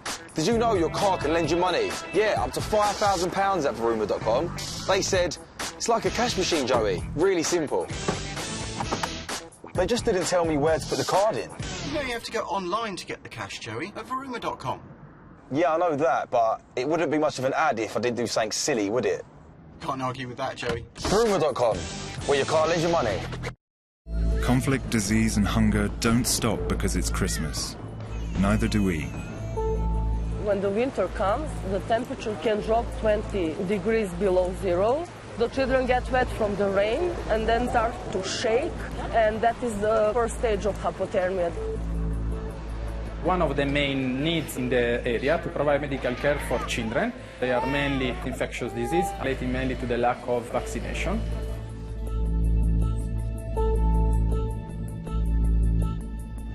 This is currently the largest refugee camp in the world. That makes it a high risk for any disease to have an outbreak. So MSF is as ready to face that situation.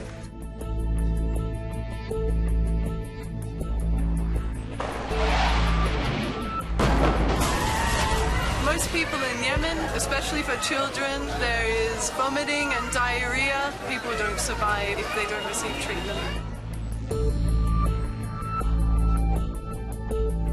The services we provide with MSF, they're free of charge and we do not discriminate. We give everybody care who needs it. Our life-saving work goes on every single day of the year. For our doctors to save lives, not just at Christmas, but 365 days a year, they need the support of people like you. Search MSF Ready to give £5 a month. Please, this Christmas, give a gift that will help us throughout the year. Thank you. Right, let's see who gloves it. Who do you glove, Frampton or Warrington? Frampton knockout. Frampton or Warrington? Warrington. Ready for the wave? Yeah, I love Frampton. Warrington. You're doing a lovely job, Tony. Lovely job. That's it. Slow it down now. Go on, Frank! All right, mate. Are you gloving it? I'm gloving it.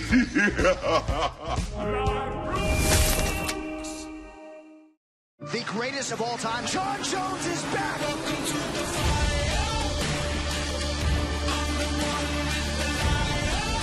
greatest talent we've ever seen inside the octagon. Gustafsson, though, is the toughest fight of John's career. It is a true champion versus champion matchup. The highest level of fighting we've ever seen in women's mixed martial arts. 2 belts. That is a fantastic card. Welcome to the fire.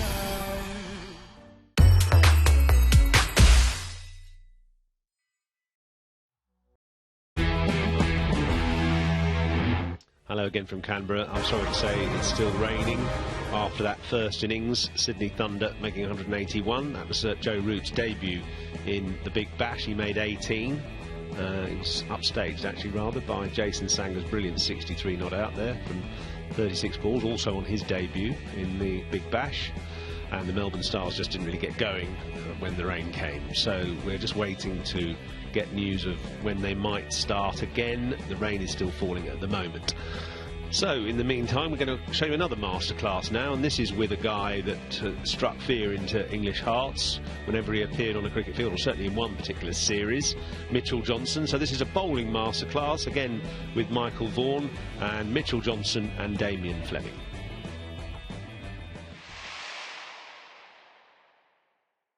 Right, time to talk about the art of fast bowling, skillful bowling with Damien Fleming and Mitchell Johnson. We're joined by Lauren, Lewis and Harvey. They play cricket in the local area. I will say Lewis is from Huddersfield. Decided to move to Perth. No idea why. Anyway, fast bowling, Mitch. Just give us what it is that you require to be a fast bowler. Well, to be a fast bowler, I think you have to have a little bit of height, but that's not always the case. There are some quicks around. Jai Richardson here at the Perth Scorchers is quite short, can bowl quick. Brett Lee was probably just a bit shorter than me and bowled extremely fast. I think you are born with that trait, being a fast bowler. But you can work on getting quicker, and that's basic techniques and keeping it really simple. So your run up is really important for a fast bowler. Your front arm, pulling that down and finishing off is really important for a fast bowler, and being able to bend your back as well is really important. So there's a couple of key things, but keeping it really simple. But these kids here, Lauren, you're 10 years of age, Lewis? 11. Harvey, 9. When was it that you decided that you wanted to bowl fast? I think always. I remember seeing Curtly Ambrose bowl when I was a young kid and you go out in the backyard and, you know, you'd emulate the action of his like arms everywhere, and obviously that wasn't the right way to do it, but everyone is different. I wasn't perfect as a bowler, but I worked on the basics, and that's the most important thing. So a youngster for me in the backyard with a taped up tennis ball. But just on that, Mitch, what about the run-up? It's so important. You know, just saying you're coaching bowlers now. What do you say about the run-up and the keys to that? Yeah, well, the run-up is probably one of the most important things, I feel, and you need to get the right pace. I worked with Dennis Lilly coming back from my toe injury in 2011, and, you know, we actually would run with my eyes closed and get that feeling of the run-up and being comfortable with it. So the right pace is really important. Brett Lee used to sprint in, and he'll hit the crease, and that front leg would, you'd load that front leg up and really go over it. For me, it was a little bit slower, finding the right pace so I was balanced at the crease. Some are different. A lot of guys do like to tend to go a bit quicker. But for me, it was finding the right speed, isn't it? You don't want to start quick, go slow, then fast, because that's not rhythm. For that run-up where you shut your eyes, were you releasing balls at the end of the run-up or just delivering the run-up? No, I'd have the ball in my hand, so I'd have the same feeling running around. I actually ran around with a ball in my hand at nights because I was embarrassed, but I needed to do it with a ball so I could feel natural. Can you just explain that again? You ran around with the ball in your hand at night? Yeah, I didn't run into anything. I made sure I knew where I was running, so it wasn't like I was running around the whole time with my eyes closed, but I would do it just to get that feeling. But with Dennis, we would go into a net session and we would work on, I would start at the bowler's crease and work back from there. And what we'd do is we'd go through it about, 10 times and we'd land probably pretty similar to where you'd mark your run-up in the end. So for me, it was about 26 metres 60.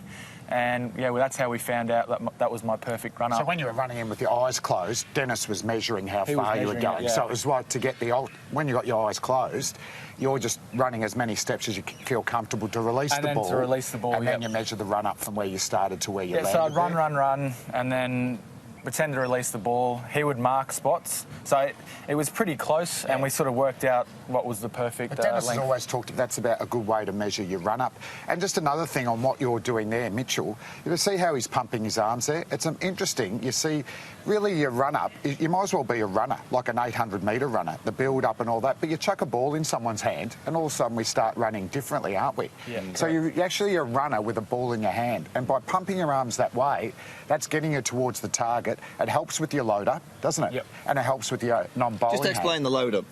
So the load-up is obviously with your bowling hand. And the problems I see, once you've done a good, reasonable run-up, well, the problems I see with kids, Forney, basically, and Mitch, you might feel the same, kids running in, then jumping in at the last minute into the stumps. So then all of a sudden the body's got to go back to where you want the ball to bowl, and you're falling away, there's a bit of side flexion, and really it's really hard to get your wrists and fingers behind the ball. Or the opposite, running in too straight, jumping out, but you want to get the ball back on off stump, so then you fall away that way. So really you want momentum, forward momentum going towards the target.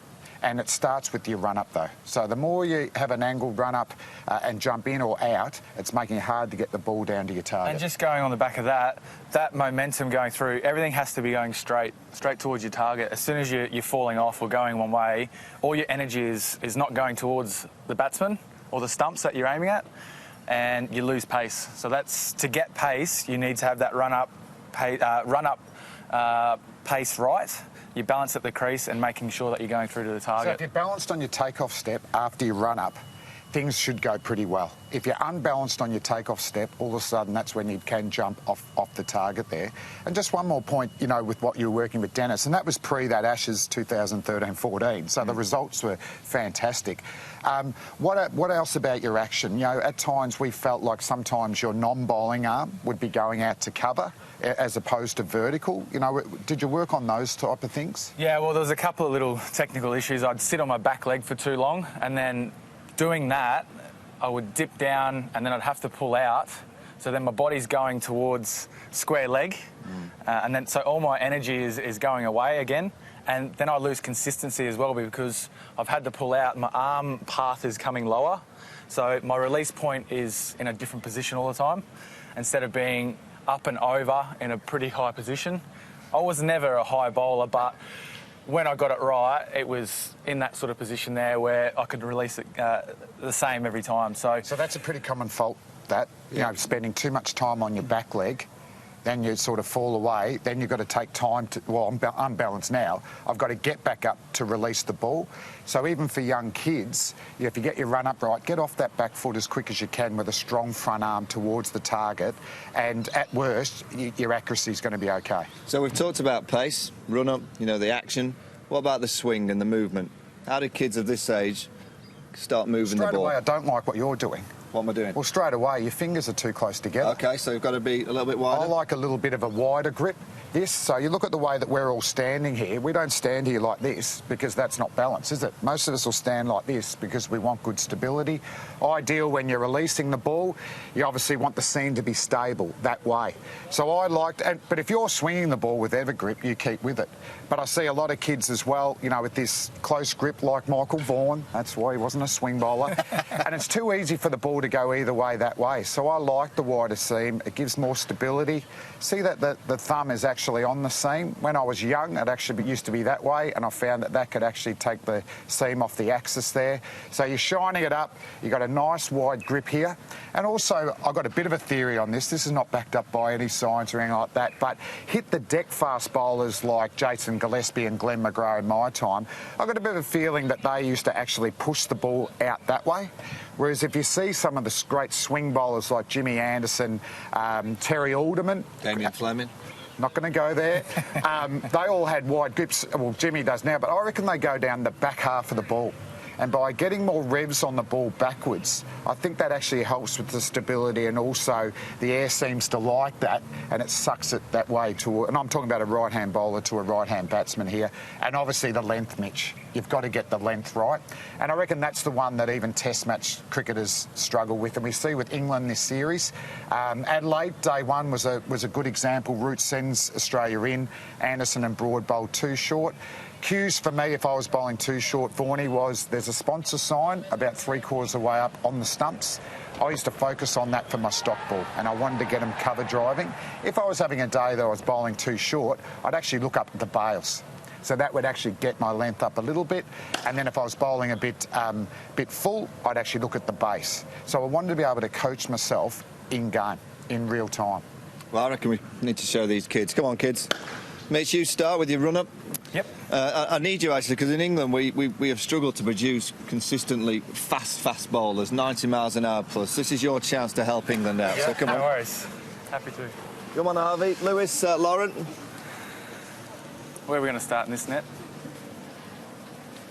Whoa, here we go. All right. Well, let's sort of see what you guys have first. So, let's start with Lewis. Where would you run in from? Lewis, you bowl the first one. Let's go into this net here. So we've got a right-hand batsman on strike. So we want you to aim for the top of the off stump. Oh, hello, that's good. Not bad, not bad. Bit of shape there. Move on. No, that was beautiful. Good stable seam, wasn't it? Now, Lauren, Mitchell Johnson should be perfect for you. Your left arm over. Show him what you've got. She's gone straight round the wicket. It's going to hit. There you go. Middle and off. That's how we do it. Middle and off. Alrighty. Come on, Harvey. Have a little look there. Look at his... Happy with the grip, Flam? It's, yeah, look at that. Nice grip there. Get it up nice and full. Oh, yeah. Oh, there you go. Boom. Now, notice from Lauren, Mitchell, that, you know, the follow-through. You talked about the run-up, talked about the action, the release, but the follow-through is so important as well. And Lauren's was a little bit, you know, just a little bit stoppy. Yep. How could you teach a young girl of 10 to kind of get the follow-through going down the wicket? Well, one thing is keep going towards your target. Keep thinking about that. And also to follow through, think about going through past your right knee.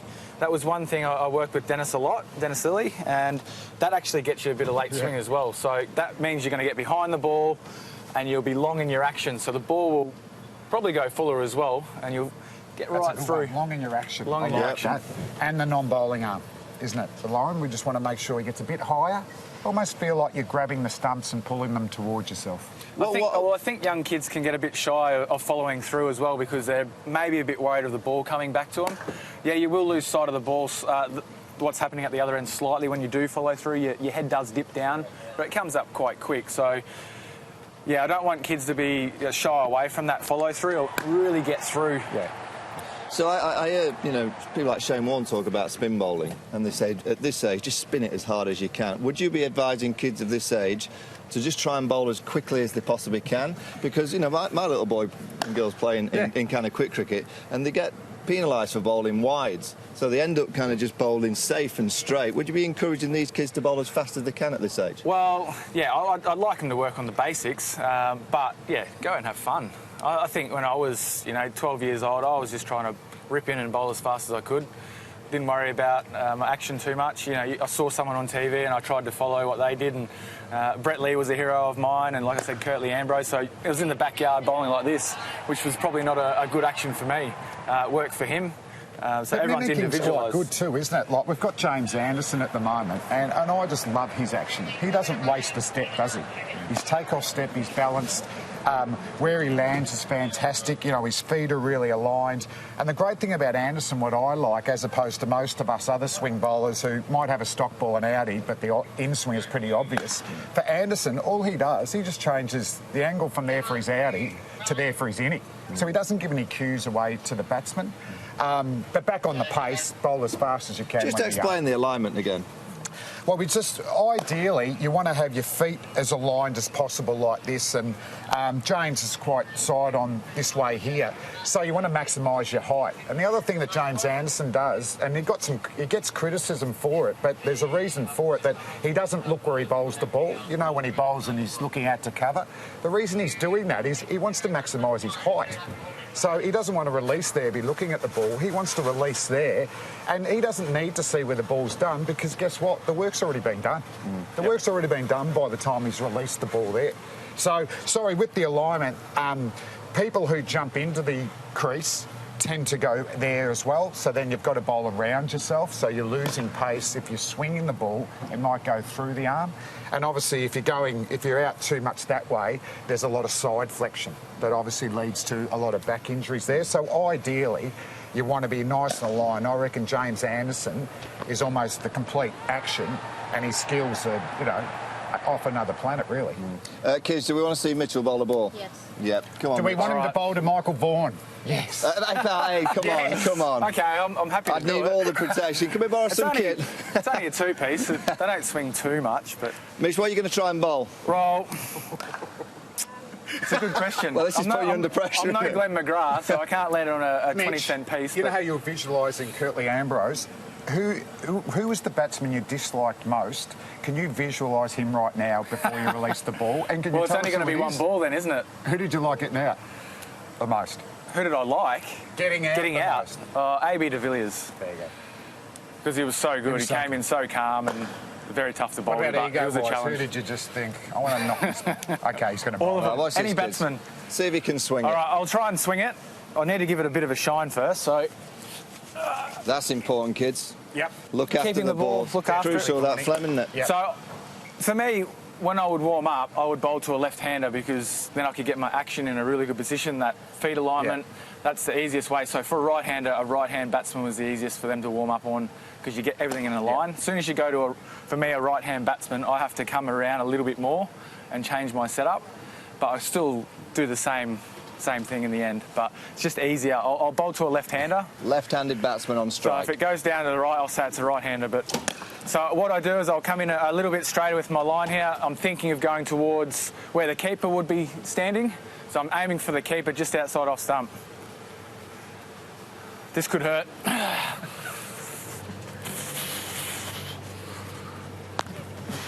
Oh. Let's try and copy exactly what Mitchell did there. I know it's difficult. Oh, that's lovely. Comes out of the hand well. That is perfect. The only thing I'd say with the run-up, starts to go a little bit towards that direction. Yeah. So going away from the stumps. but then sort of corrects it and then starts going towards the stumps, which is good. So really, it's just a waste of energy. He might as well waste of it, yeah. straight, Maybe it could start a little bit wider. Well, let's just tell him, Lewis. Pretty good. Got a point about your run-up. With your run-up, do you feel like you go towards, say, square leg? Yeah, a little bit. Yeah, it's about halfway down. You start to wander out, but then you correct it and you go straight through. Put him right. Yeah, I'll show you. He's a Yorkshire lad, Mitch. We need a few bowlers. You're starting about here normally? Yeah. Okay, so what I want you to do is take a step this way. It might feel very awkward, but you can see like there's a few marks there. So if you run towards, it's a lot easier if I put some tape down at the end, so you can We've got look where you want to cones land. here if you want, just where he starts to go out. Do you want me to put him down there? Yeah, we can put him down here. So you should be landing in here. We'll go inside that. Does that look all right? Yeah. So just run straight towards your target. Oh, there we go. That's a beauty. Perfect. What a delivery that is. Very good release for a young man. Yeah, your run-up you can work on a little bit. You've got the target. You know, there is a little bit of a stutter halfway down there. You know, you just want to be running like a normal runner. But, you know, skills-wise, normally you're trying to teach kids to swing the ball. Yeah. Well, if he only has to work on his run-up, that's a bonus. Harvey's got a question for you. Yep. Go on, Harvey. When did you decide to do bounces? When did I decide to do bounces? So I think he wants to know, when do you decide to bowl the bouncer? When is it in your mind? Is it on the way back to the end of your mark, or is it the end of mark? When do you have that moment and go, right, the bouncer's due to be bowled? Well, for me, the bouncer was one of my strongest deliveries. So I would use it to set batsmen up. And especially on a wicket like this where it's bouncy and fast, it's good to use. But I would say if I bowled a ball, I'd walk back to my mark. I would be relaxed. I'd be looking into the crowd, just trying to free my mind. Once I got to the top of my mark, I would tell myself if I wanted to bowl a bouncer, I would say bowl a bouncer at this guy, at this particular ball. So I'd be relaxed on the way back just so I could be free and relaxed and then come back here and make sure I'm focused. I want to bowl a bouncer this ball. What do you look for? Do you look at the pitch where you're going to land it? So I've tried those things out. I tried feel. I've tried looking at certain spots on the wicket. Look at the helmet or chest things area. like that. So for me, it was more of a feel thing in the end because I would do enough of it in the nets. So I would basically have 3 deliveries in my head. It would be Yorker, top of the stumps, or bouncer. That was it. So obviously, if I was setting a batsman up, I wanted to go a bit wider. I would tell myself that, and that's how I sort of operated. Can you bowl as a bouncer? I can try. Jeez, I'd love to see you down there, Vaughnie. So for me to bowl a bouncer, it's an extra effort ball as well. So you really have to be focused on pulling that front arm down and getting through. So that's sort of like bending your back in a way, that finishing off. Left hand or right hand? What are we going for now? We'll say it's Broady. Stuart Broad's on strike. Maybe It's always Broady. It's always Broady. We just fished. We got it. Good luck, Stu. Don't get on the front foot, Stu. Oh, that's... get out of the way of that. Sway, duck and leave. Guys, that's been tremendous. I hope you've learnt something, kids. Lauren, Harvey and Lewis. Continue playing, enjoy it. It's hard work. Try and swing it, try and bowl quickly. Mitch, you'll be playing in a week or so's time in the Big Bash, so you'll see a bit more of Mitchell Johnson. Not so much of Damien Fleming, but back to the com box. Sends shivers down your spine watching and listening to Mitchell Johnson talking about bouncers. Anyway, good news in Canberra. The play is about to restart. It's a reduced game now, and the Stars coming out to bat in a moment will require 90 from 8 overs. They've got 4 on the board already. Of course, the Thunder having made 181 for 5 from their 20 overs, that's now sort of pretty much irrelevant. The Duckworth-Lewis Stewart recalculation has made the Stars target 90 from 8 overs. There'll be a 2-over power play, so after that the fielders can go back on the ropes. And there's the equation. Melbourne Stars need 86 more to win from 45 balls, so 2 more balls, one more ball I think the first over to complete, and then 44 balls after that. And the batsmen, of course, are the same as they were before. Ben Dunk, the left-hander, and wicket-keeper for the Stars will be on the strike Josh Buckner keeping wicket, and it seems to be directing operations a bit actually with Shane Watson. So 90 to win in total for the Stars in this reduced game, and 7.2 overs in which they have to make those runs. We'll get back to the commentary.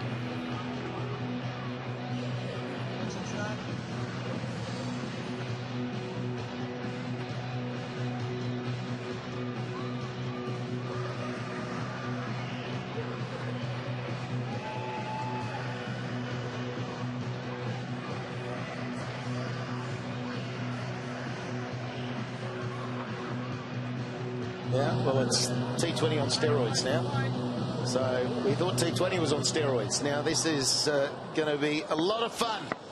So let's dig in and see the fireworks, one way or the other. Oh, yeah, and that's not a good start from the bowling side. I think Rainberg's has pushed that very wide. He's got to bowl the extra one. They can't afford that, can they, the Thunder? They've got to minimise the extras. We'll have 0 of them. This is where the right-left-hand combination might work for the Stars as well. The bowlers always just have to subtly change their line a little bit. Disappointed with that Rainberg. We've just been watching him bowl for 20 minutes out there, warming up, getting ready to bowl that first ball. It's a drag down, weight on the leg side. Change of field. Third man comes up inside the circle. The man at mid-on will go back, so there's a mid-on on the fence and a deep backward square. Oh, that's far away. He wanders right across his stumps there, Dean. There's a hint of something back at him. Actually, just indicated. But I was talking about, you know, where are his scoring zones, Travis Dean, where he's going to find the boundary by them moving across like that. But maybe that he's going to try and whip it over square leg. Yeah, we're certainly very controlled in that stroke, not trying to get the long hand out just yet. I mean, there's only 2 overs of power play and 1 after this ball. So 1 more over after this of restricted field, then it can be men back on the boundary rope, giving some cover. There's a little bit of shape there for Rainberg. He's a natural swinger of the ball. You guys probably wouldn't have seen a lot of him over the years, but been around the Tasmanian system for a long time. A couple of good Shield seasons actually down at Blunston Arena, where the ball has swung quite a lot the last couple of years. Ex-teammate of his here, Ben Dunk, on strike now. Not sure how long it will swing once it gets out into the outfield, wets up that seam. So the left-hander, he does hit a good ball on his day, there's no doubt about it. He finds the middle early, he'll be one to watch. As I say, the fireworks, if they get going, there could be a load of wickets fall quickly, or runs going everywhere. And that one's quite wide of off stump, so that is 1 over down, no wicket for 6, so 1 more over of power play. Stay with us. William Hill customers are enjoying bet boosts on their ACCAs. And now the boosts are even bigger. Choose the ACCAs that you want to boost and get better odds and more returns on your winners. Bet boosts are available every day, online and on mobile. All you need to do is create an ACCA with 3 or more selections, hit boost in your bet slip, and you're away.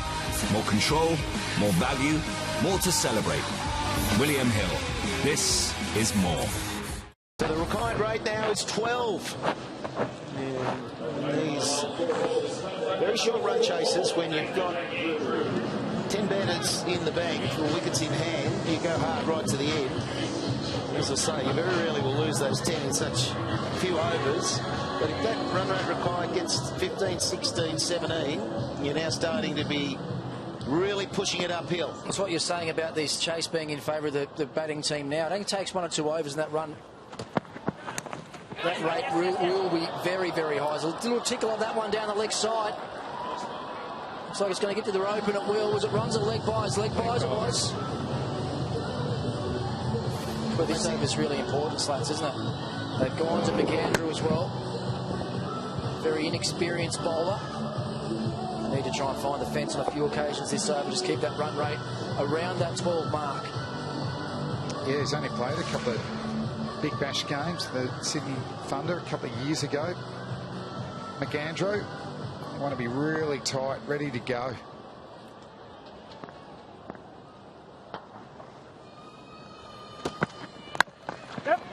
It's a good ball. Hard to get under that one. Yeah, on the flip of that, Rick, if you have 2 big overs, you can really impact it and come down and feel like you're a lot more in control, because 10, 11 runs and over, they don't get phased at all, these guys, anymore. So it goes one way or the other very quickly, and more so than T20, those dot balls and ones are gold for the fielding side. Plenty of power hitting to come, though, for the Stars, isn't it? Like Maxwell, Stoinis, Bravo. They're players that can come in and hit boundaries from first ball. Well, you think how quickly 8 overs is going to go. You don't want to chew up balls. If you're not getting them out of the middle, you've got to go or get out. It's as simple as that, because there's someone else that might be able to come out and middle the ball. Yep, Maxwell's got the pads on, so is Stoinis. These situations are set up. Oh, you're going to go there, with Maxwell. I'm just thinking Maxi. It's set up for Maxi. I think the important thing here as well for the batting group is to not get too far ahead and think that the task is too hard. Break it down. It's only 1 boundary and then 4 or 5 singles and over, and you're maintaining, you're around that run rate. You get the 2 boundaries and over, and you're going to find yourself ahead of the run rate required. You don't need to try and get 30 and over. No, it was just a pattern, though, we saw over there, that if you get that over of 20, then you get, because there's such a frenzy, you're getting 2 overs of 18, 20, and you're in control. But someone like Dean, who's 6 off 7, he's got to launch now or get out, because you chew up another 1 or 2 overs, and that run rate, as you say, Rick, will be 15 plus. I reckon Dunk's going to go. Well, he's trying to get over mid-wicket. He's got to go. Well, he's tried. It'll take some catching because he's winding back the keeper. He's got himself under and he moved nicely. Josh Butler had to get there quickly. In the end, it was comfortable. Well, everyone's sitting on the couch at home but think that's a pretty straightforward catch for Butler. It's not. That's a tough catch. Running back even with the gloves on. But high in the dark sky. Would have been swirling a little bit, coming down with a little bit of spin on it. You can see the late adjustment there. I'm sure his heart would have been racing. He looks up with a cheeky little grin as well. McAndrew gets his first wicket in the Big Bash for the Sydney Thunder. Stars lose their first. It's that man done. 1 for 13. Join Bet365 and discover the power of the world's favourite online betting company. Instant match updates, in-depth analysis, live streaming. The Bet365 app is so advanced, it will blow your mind. Now please, gamble responsibly. So there he is, Maxwell. We're just talking about him. It's set up for him. He can just continue playing the way he would play in the T20 innings anyway, but it's even more ferocious. Dean on strike. Bold. Still for him, and they'll steal the single into the power play. That's 2 overs done, 1 for 14.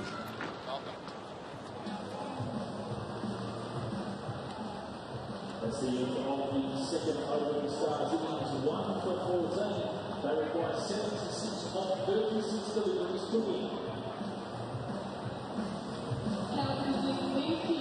Finished school this afternoon, came straight down to recruiting. All the way to South School Holidays. Golf, we get a big old chicken school holidays and for our Sydney Thunder.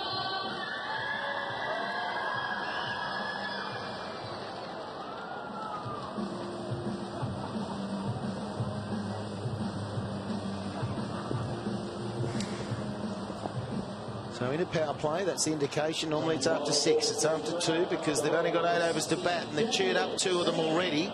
Required rate is over 12.5 now. We'll keep watching that. At the moment, Dean is not firing. He has to up the rate, and he hasn't got any time to do it. It has to be now.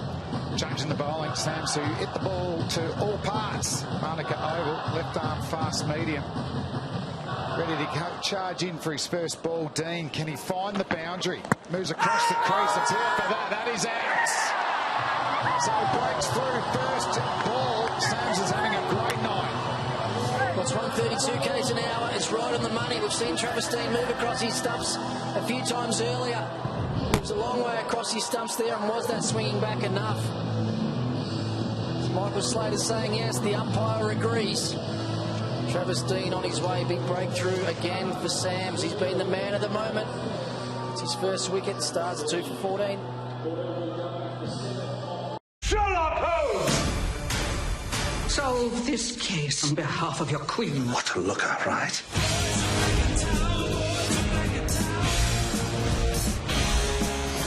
You've walked into our trap. The hexagon. Where are you pointing? There. This way or that way? There. Holmes and Watson.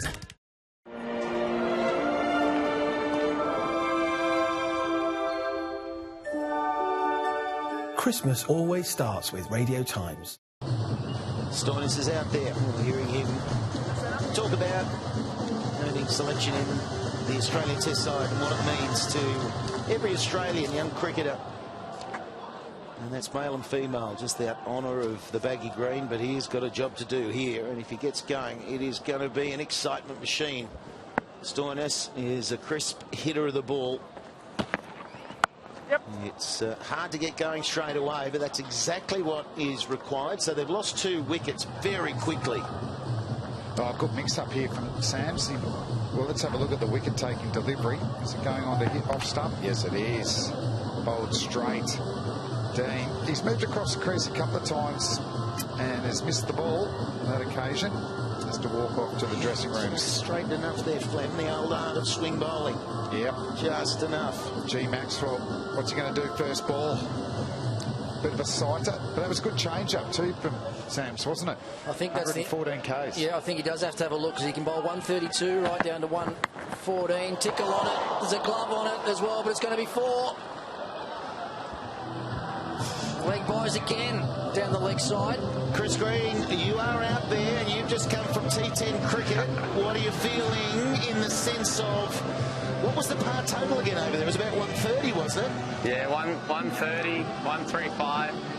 So I don't know what T8 cricket plays and whether it'll catch on more than T10. But no, I think for us it's about getting 1 more wicket. Obviously we're going to get a lot of chances with them coming hard. So hopefully this one comes to me. Oh, the change-up. The change-up is a beauty. And Greenie, when are you bowling? I think next over. Next over, yeah. So fire them in, Yorkers. It'll be an interesting one. Yeah, mixing it up. Mixing it up's key. I think obviously they're going to be planning for everything coming full and leg stumps. So just to keep them honest on a few and hopefully keep it to sort of under 8 and over, I think, will be key. All right. Good on you, Greenie. We thank you and good luck with the ball in hand. Max is the key wicket, isn't he, at this stage? He's the one who can fire. Opposition teams don't mind going upstairs when Maxwell first goes to the crease.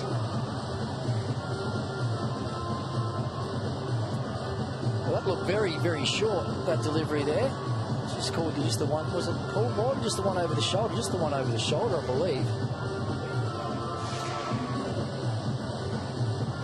Have a look at this one here. You're thinking that's going to pass over his head? Yeah, it's probably a wide. Probably, yeah, it is. Just probably. About 3 feet. Right, absolutely is. And Maxie couldn't believe it. He's faced enough of them to know when it's 0 off 3 and changing field. High leg in the circle, square leg on the fence. Short ball option again. That'll be right. Has to be. No hesitation. Should have been 2 in a row, but he gets that one. Still 1 ball, and something has to happen. You feel with Maxwell, that first one, if it's out of the screws, when he launches, that's all he needs. Well, the one positive that the Stars have got here, the last 3 innings that Glenn Maxwell's batted at number 3 in the BBL, he's made 50, 58 not out, and 84. I'm pretty sure right now that the Stars will take one of those little cameo 50s from Maxwell. Just got to get bat on ball at some stage. Well, he has there, and he's picked the man out, swallows it. So Maxwell's gone. This run chase does get harder and harder. The commentator's curse. This city's record at number 3 of late has been outstanding. The very next ball, foolish and on leg stump, clipped quite nicely. But a heavy, deep onside field. He picks out the man, Rainbird it is, on the boundary at deep end wicket. Maxwell goes. Deep, deep trouble for the Stars. 3 for 20.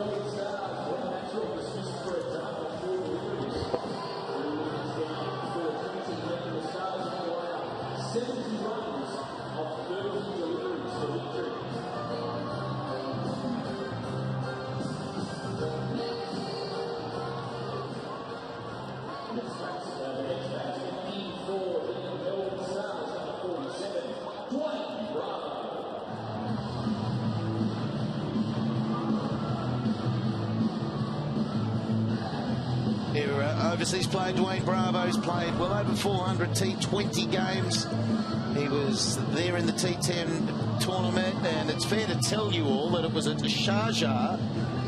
Sharjah, that ground, has actually hosted the most one-day internationals of cricket anywhere in the world, and it is like a postage stamp. It is like North Sydney Oval. That last shot would have been 6 from Maxwell, so that's the difference here. Finding the maximums at Manuka Oval will be a lot to go. A miss hit will be caught in the deep. Sharjah was caught in the crowd. So that's why they're now really going to be chasing it. 14 runs and over. So they require 14 runs and over, Slats, and they've gone to a guy now in Chris Green. The career economy rate is 6.8. Brilliant. So we talk about trying to push the rate up. They've gone to their most economical bowler. This is good captaincy.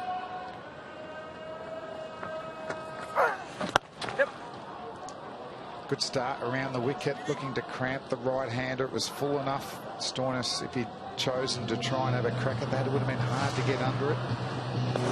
It's the dismissal of Glenn Maxwell. He actually timed it quite well, but the big boundary, they know it's the big wicket. Rainbird taking it easy.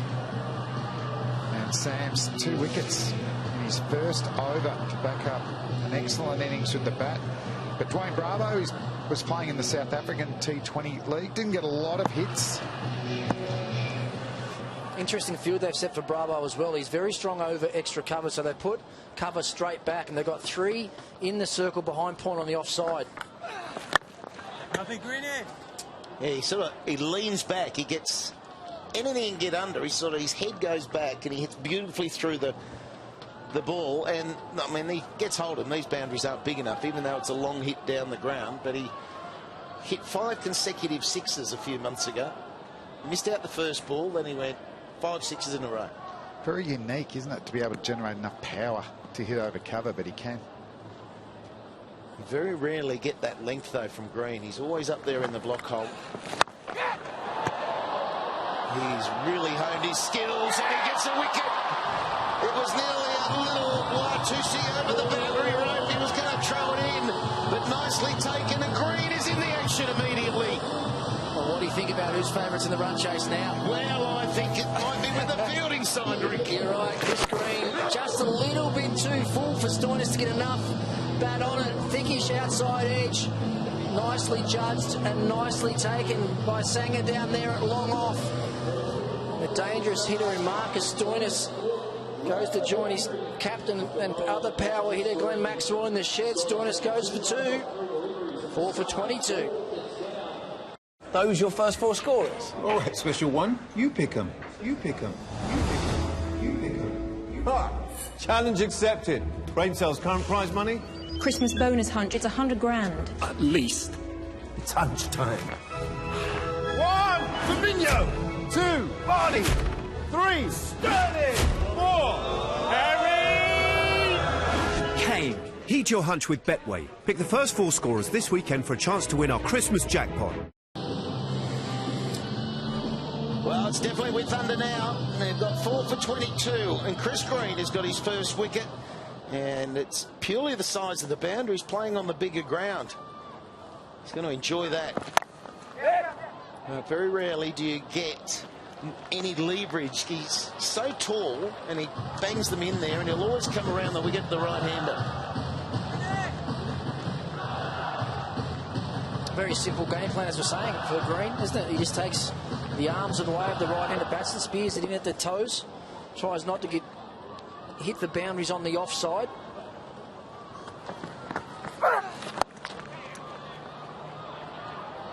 He's just honing his skills, and he's just playing this form of the game at the moment. He's played an abundance of it, and he's honing, and he works so incredibly hard. Well, he knows his game plan, and he's executing. There's no doubt he'd practice it a lot. 101 kilometres an hour, that back-up length. Let's have a look where his back foot is inside the line. Seeing whether it cuts it. But it's a really high release, isn't it? Well, he's a tall man as well, so it's unusually tall for an offie. And makes the most of every bit of it as well with that high arm. Every ball is a set play.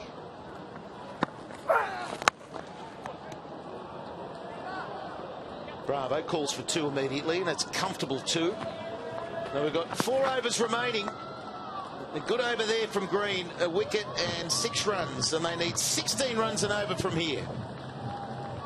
After 4 overs, the Melbourne Stars 4 wickets out for 26. They require 64 runs on 24 deliveries to me. James confident from line. How does the love catch surge you through the left wing? Essentially, the best investment of that. Well, we're doing the trick now. We're going to take the big dash. It's looking good for the front. Yeah, I think it's done for our brothers in the south, and all of the boys. Closure now, 64 from 24 balls remaining. And easier said than done, but they need 2 overs of 20 runs and over the Stars if they're any hope. They might as well be this one and the next one. Yeah, and they've got a man playing his first game for the Melbourne Stars on strike. Nick Larkin will be facing Gurinder Sandhu. Sandhu's got a lot of variations as well, hasn't he? Good economy rate also. A lot of off-cutter type slow deliveries. Yeah, come on. There's not been a boundary in this chase. They need plenty. And Larkin... Not off the bat. Not off the bat. No. Not off the bat. Has there been 2 leg byes of 4? Yeah, there has, yeah. There has, yeah. But Larkin's actually been in great form for New South Wales in Sheffield Shield cricket. A couple of hundreds last game against South Australia, 109. But it's a different game. You're going to have to get going straight away here. Well, he comes in, doesn't he, for Nick Maddinson. Nick Maddison's unfortunate broken arm. We've heard him talking to Richo in the rain break. His first Sheffield Shield game for Victoria, wasn't it? He got a big 100 too, Nick Maddinson.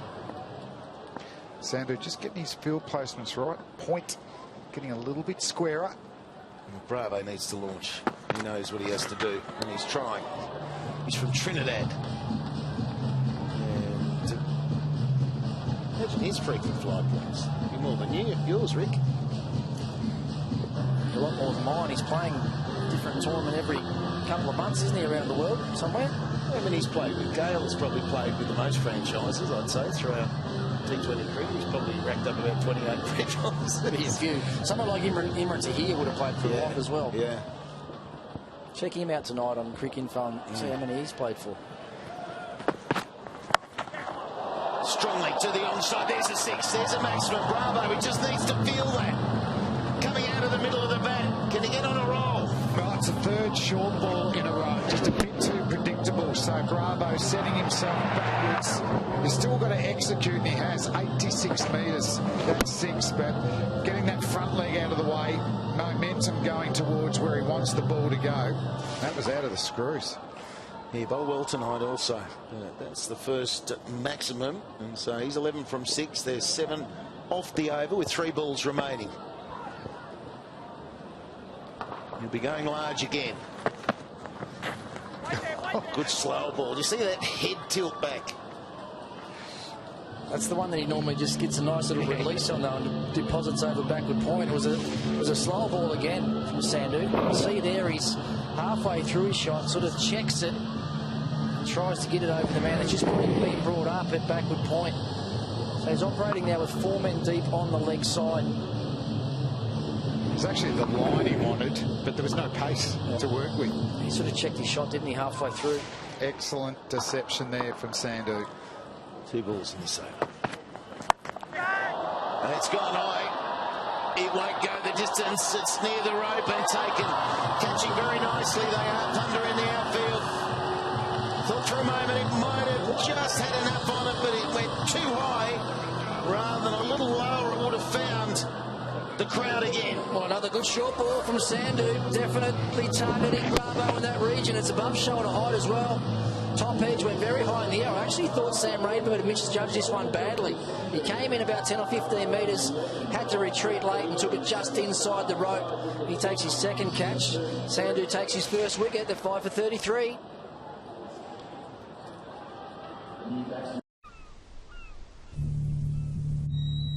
It is not the critic who counts. The credit belongs to the man who is actually in the arena. who knows great enthusiasms, the great devotions, who spends himself in a worthy cause, who at the best knows in the end the triumph of high achievement. And fair to say, it's a tough ask. 18 runs and over. Does get up there quickly. They've lost 5 wickets. So I thought that if they got off to a fly, it was going to be hard to start. We've got such a big ground here. Another short ball. Why not? Ooh, slow one. Well hit from Larkin. Just be a single. He'll retain the strike. After 5 stars in trouble, 5 for 34.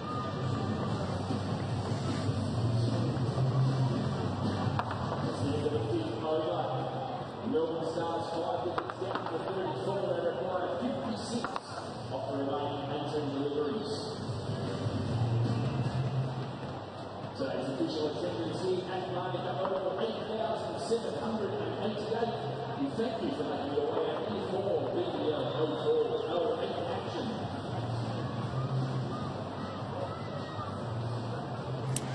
When does it happen, Flem? The transition into werewolf. It's a full moon. Okay, right. You got me? Okay. I wasn't sure where you're going at the start there. No, you I thought you were going to say when the stars transition to get going. No. But the full moon. Yes. Okay. Well, I'll watch you a bit later on tonight and I'll give you an update. Hey, I'm telling you, crazy things can happen. But I don't think they're crazy enough for the Stars unless this over is absolutely massive. McAndrew. They need sixes and plenty of them. Oh, no ball. No, so there's a free hit. That helps. That goes for 4 and a free hit. It's a bucket ball free hit, in fact. Second one of these we've seen tonight. Maybe he just slipped out of the fingers a little bit. It's about chest height as well. He's done a good job to catch up with that. Just help it on its way. Nick Larkin. It's the boundary. Free hit to come. You would have loved playing in the days of free hits like that. Huh? I used to treat the first ball of a test match like a free hit. Oh, I don't know. I think I thought there were free hits. And then I realised I've got to walk off. Wasn't that a free hit? Well, what do you think he's doing now, Flem? Psychology for the bowl. He's not going to try another one of those, is he? Wide. Oh, he tacked the stumps. Oh, he's hit a nice gap too. Got away with it, just 2. Thought he might go wide, make him reach for the ball. Well, I actually thought he might have dug it in a little bit more than that in case he missed on the high side again. That's his game over. I think, you know, with these full tosses, the bowlers are bowling, the ball's a little bit wet when they're trying for the Yorkie. You think about it, it's only a millimetre, couple of millimetres different release from a full-blooded Yorker to a ball that's going bail height. That's so costly, the free hit. Not so much on that equation, but yeah, situation. That's the second one tonight, isn't it? So with the wetness of the ball, there might be another. Just short of the man of coverage. Direct hit, nearly. Only had one stump to hit. And it was Shane Watson, the big fella, at cover. Haven't seen Watto too much in the field. The ball hasn't come to him too much. No. He hasn't been doing too much practice of hitting the stumps, but look at that, he's missed by 1.5 yards. Look closer. He was not happy with himself, was he? He's always been very hard on himself, hasn't he, as a player, Shane Watson? Well, brings Evan Golbus on strike. He is a good, clean striker with the ball. Same field, mid-off stays up inside. Mid-wicket sitting down. Is it hard? Watson dives over one at cover. Get back for 2. Good running. Oh, that's hit Andrew. It slid through. Slid on quickly. I tell you what I wasn't happy with recently in that tournament over there in Sharjah, that the shirts were like 2 sizes too small. A real body shirt. He was very uncomfortable. Like that or not like that? He did not like. He does do a lot of weights. He did not like that. When he came out for the toss, he was very uncomfortable. They had to make him new shirts. I wonder if it might have fitted him last season. Well, I'm not saying he's overweight. He was just very uncomfortable. He was very self-conscious, and they come back for another 2. It's not enough, though. It's boundary rope over or hitting. Because after this, 2 overs remain. Yeah, this is where it was so important that either one of Maxwell, Dunk or Stoinis were in at this phase of the game for the Melbourne Stars. Stoinis and Maxwell just contributed the 2 runs between them. Stephen Fleming back left, 2 Kiwi coaches opposing each other, teammates. Well, that's a good shot. That's what's required. Nice to see one come out of the screws. That's a good pickup, isn't it, from Golbus? This is where he's made a little niche for himself at the Melbourne Stars. He was excellent in a little couple of cameos. They're not sort of the greatest actor. It's more a greatest sporting support act. And to actually, I know he didn't get that right in the screws, but that's enough. He's so powerful. Well, I just said it came out of the screws, and you just said it hasn't. I reckon he's got more. What was it? It went for 6. I reckon he's got more distance in him. Well, this over has gone. He didn't miss it. Out of the screws, Flynn.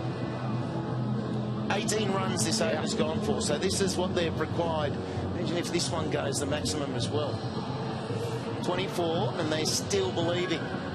Yeah, let's have a look at the ball here to the umpires. I think that might have hit the concrete at the base of the actual fence. You can see the picket fence that goes around the ground. There's a slab of concrete runs along the bottom of that. Looks like that ball might have gone into that and either ripped the seam open or taken a big chunk out of the ball.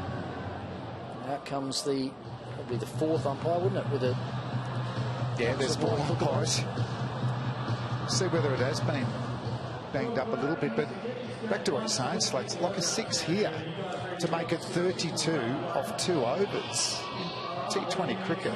It's still that doable. Is very achievable. It's just the length of boundary that if it was a bit of a smaller ground, we're seeing a lot of catches caught in the deep. There are some grounds now roped in so far that you're not seeing as many outfield catches, which doesn't work for the bowling side of things. And I think this ground gives a lot back to the bowlers, Flynn.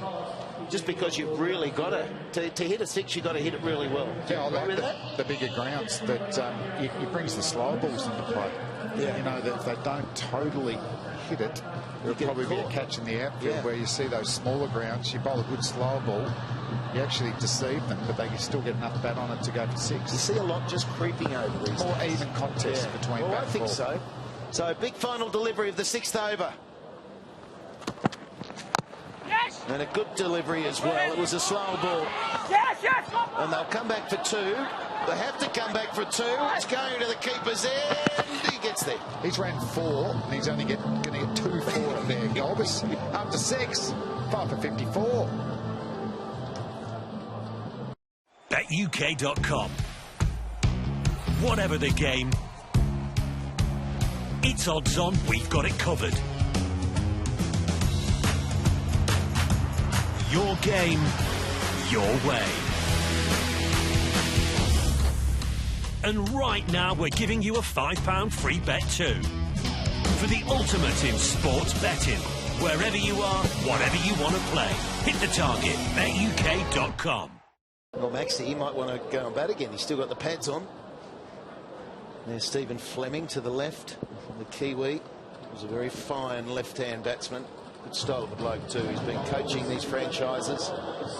Coach of Chennai Super Kings. They were reintroduced to the IPL, having had 2 years out, and they won it yet again. But he's coaching everywhere now, these franchises. That becomes a profession in itself, doesn't it? Mind you, he's been there since 2015, the Stars, and last year wasn't the year they were after. Yeah, come on. So just the 1. That is gold for the fielding side. You need an early boundary. They need to find the rack somehow. And he won't be it won't be easy to find them off either here, Daniel Sams. He's got great variations. Got a good Yorker when he bowls his on-speed delivery. But you'll see, I'm sure you'll see him a lot of times this over, take the pace right off. That was a good example of that there, 115 kilometres an hour. And they'll be into the wicket. They won't be really full. Bowl those slower balls into the wicket, make the batsman have to change his shot. Really good delivery. Trying to expose the 45. There's no fine leg, no third man. He's going to roll it past 45 on the onside. Yeah, that's pulling straight. Took a risk. If it come off, he would have got a boundary, but Sam's had an unbelievable night. He's got 3 for 3 on the money. That's the doorway to departure for Golbus. Zimbales are flying, and the Sydney Thunder well and truly taking this game away from the Melbourne Stars. It's been a good effort with the ball, but Golbus, the 1-6 out for 10, that's 6 from 55.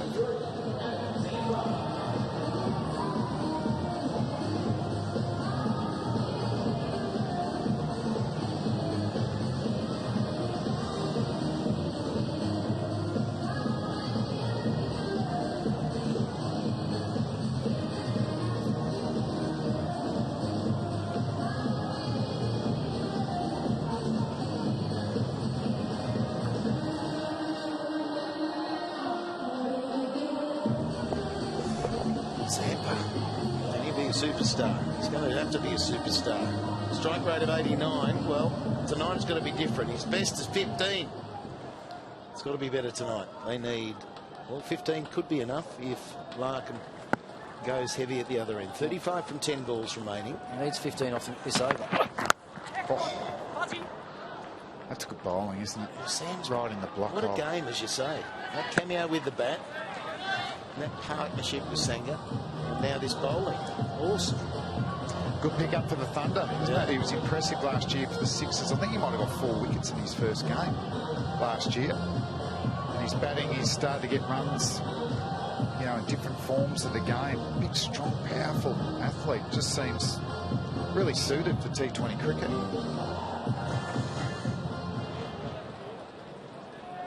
Larkin launch one. He tries to, but it's too full. Just can't get under it, and keep picking out the men in the deep. Well, it's good bowling again, though. That's just a classic Yorker. It'd be hard for anybody to get away. Like I was saying at the start of the over, he's got that Yorker and that slow ball, and he'll use a slow ball bouncer as well at the right time. Someone like Adam Zampa is actually a good batsman to use that type of ball too. It won't be the most powerful hitter. He'll look to use pace one and try and get it square the wicket if he can. Slow ball bouncer would be a great option. Yeah, the only 6 I've seen Zams hit is over mid-wicket at the whack. It's actually to win the game. But he was in a different postcode to that ball, playing that shot. But, you know, when you're trying to get yourself into T20 mode as a faster bowler, I think you need to tick off everything you were talking about.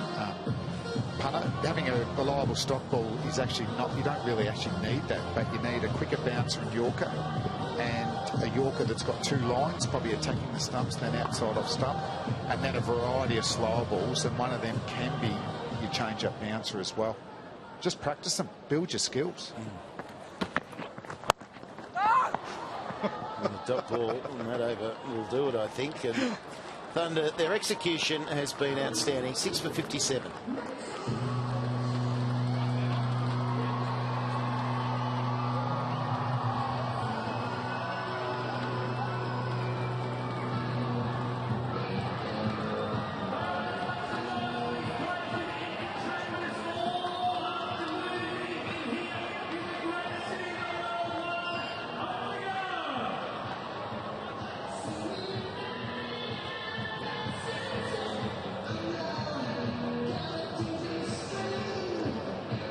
So final over of the match. It's been a long night because of the rain, and unfortunately the rain came and interrupted a full 20-20 over game, because you felt that the chase of 182 with the Stars batting line up and it not having to be so frenzied, it just had the feeling it was going to be a tight one. So the rain has affected it. Meant 90 off 8 overs, and it's a different ball game. Yeah, it is. They lost early wickets as well in that chase, didn't they? The Melbourne Stars. They needed to maximise their power play. They didn't do that. They were 1 for 14, I think, at the end of those 2 power play overs. So Gurinder Sandhu back into the attack. It'll run away for 4.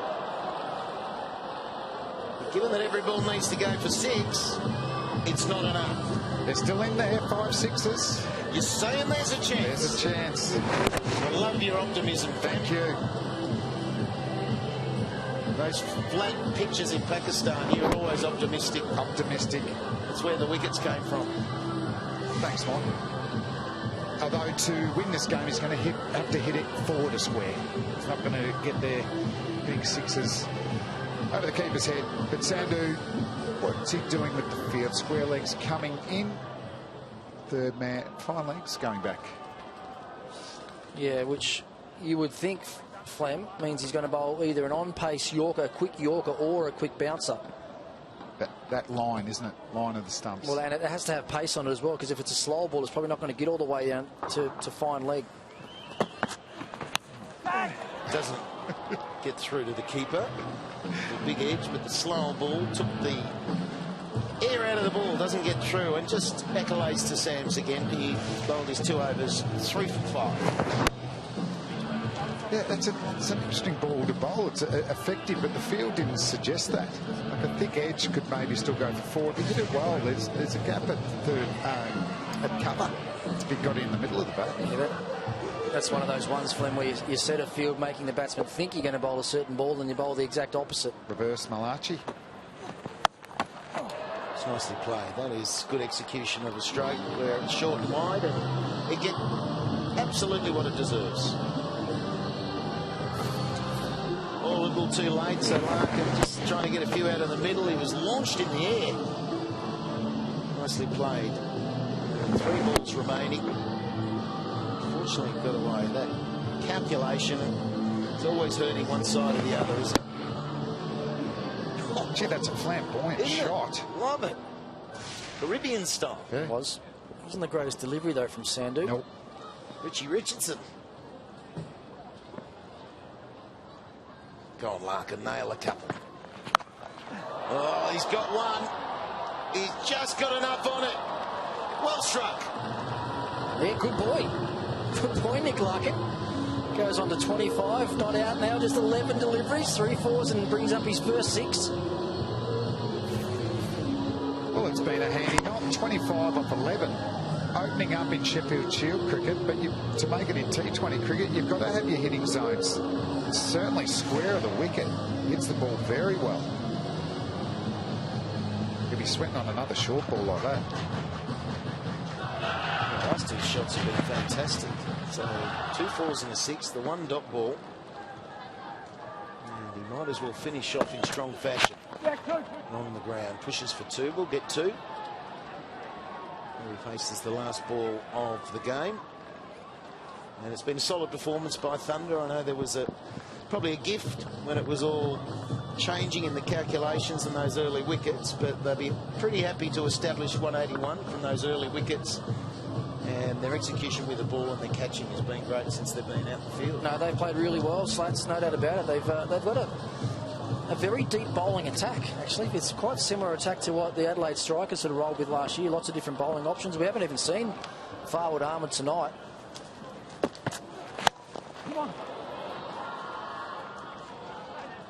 And they'll just hold it 1. No use running themselves out when there is a situation where they were not going to win the game. It just got away from them. They needed to come out and hit plenty in those first couple of overs in this short and run chase. Unable to do it. The bowling was good and no one could get themselves going. So it is a win of Thunder by 15 runs with the DLS in play. Yeah, I honestly think they deserve to win tonight. The Thunder, they didn't get off to their greatest of start with their power play. I think they won 40, lost wickets straight after that power play. Put it all back on young Jason Sangha to come out and play the innings that he did. He found a willing partner in Daniel Sams. Their partnership was outstanding, and then Sams with the ball comes on, takes 3 for 5. Outstanding display by him, but for mine tonight, the Thunder looked the better team. Yeah, the Melbourne Stars, they'll actually rue, I think, some missed opportunities in the field catching, whether the ball was too wet. They'll make that assumption in the field. They weren't really clean with their ground fielding, and when they erred, particularly their spinners, they dropped short, and Sangha and Sams made them pay. That was a fantastic partnership. Thunder deserved this victory, so they've got their season rolling straight away.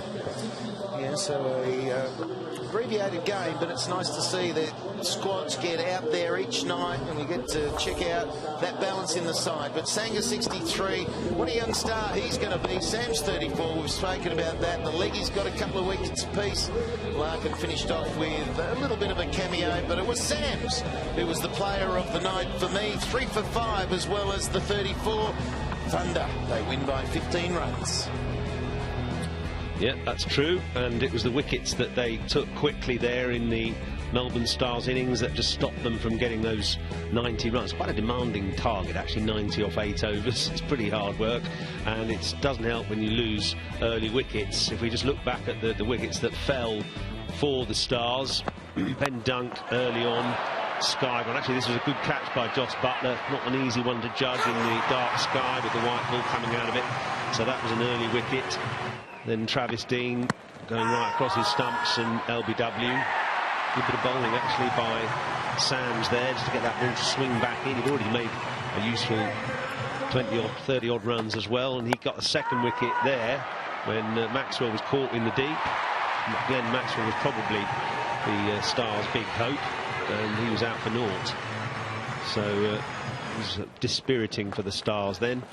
And that's lost Stoinis, Marcus Stoinis, another big hitter potentially who could have done some damage. And what a great night for Jason Sangha, who made those runs and then took that excellent catch. Dwayne Bravo, 1-6, but then a huge top edge taken on the edge.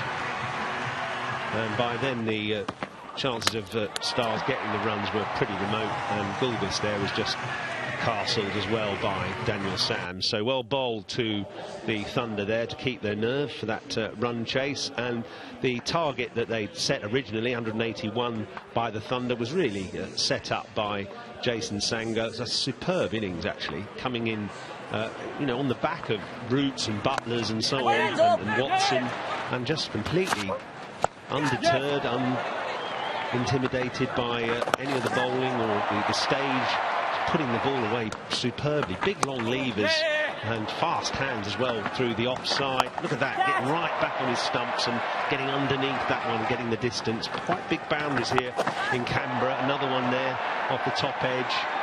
Real great leverage he used to get the ball the distance to get his score past 50 on his debut in the Big Bash, only 19 years old. Fantastically composed and quite exciting innings actually. Someone for the Australian selectors to look out for in T20 cricket coming up. Even maybe the World Cup he could push for in the Big Bash tournament here. So well played to him. 65 from 36 balls.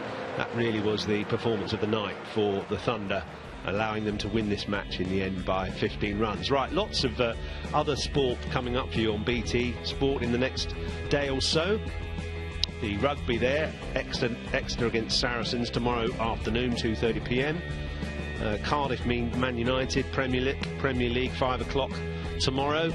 And Warrington against Frampton. That is Josh Warrington, of course, defending his IBF World Featherweight title against Carl Frampton in Manchester tomorrow evening, live on BT Sport Box Office. It's the biggest domestic world title fight, featuring 2 British boxers for many years. The reward for the winner, according to Frank Warren, is likely to be a fight against current WBO featherweight champion Oscar Valdez. And this pay-per-view event is available on BT TV, Sky and Virgin platforms, plus online and mobile. For T's and C's and more information, go to bt.com/sportboxoffice. And don't forget also, more Big Bash action tomorrow. Double headers for your viewing pleasure, so hope you can join us for that. In the meantime, Thunder have won this match by 15 runs in Canberra, so hope you enjoyed it, and it's goodbye from Canberra.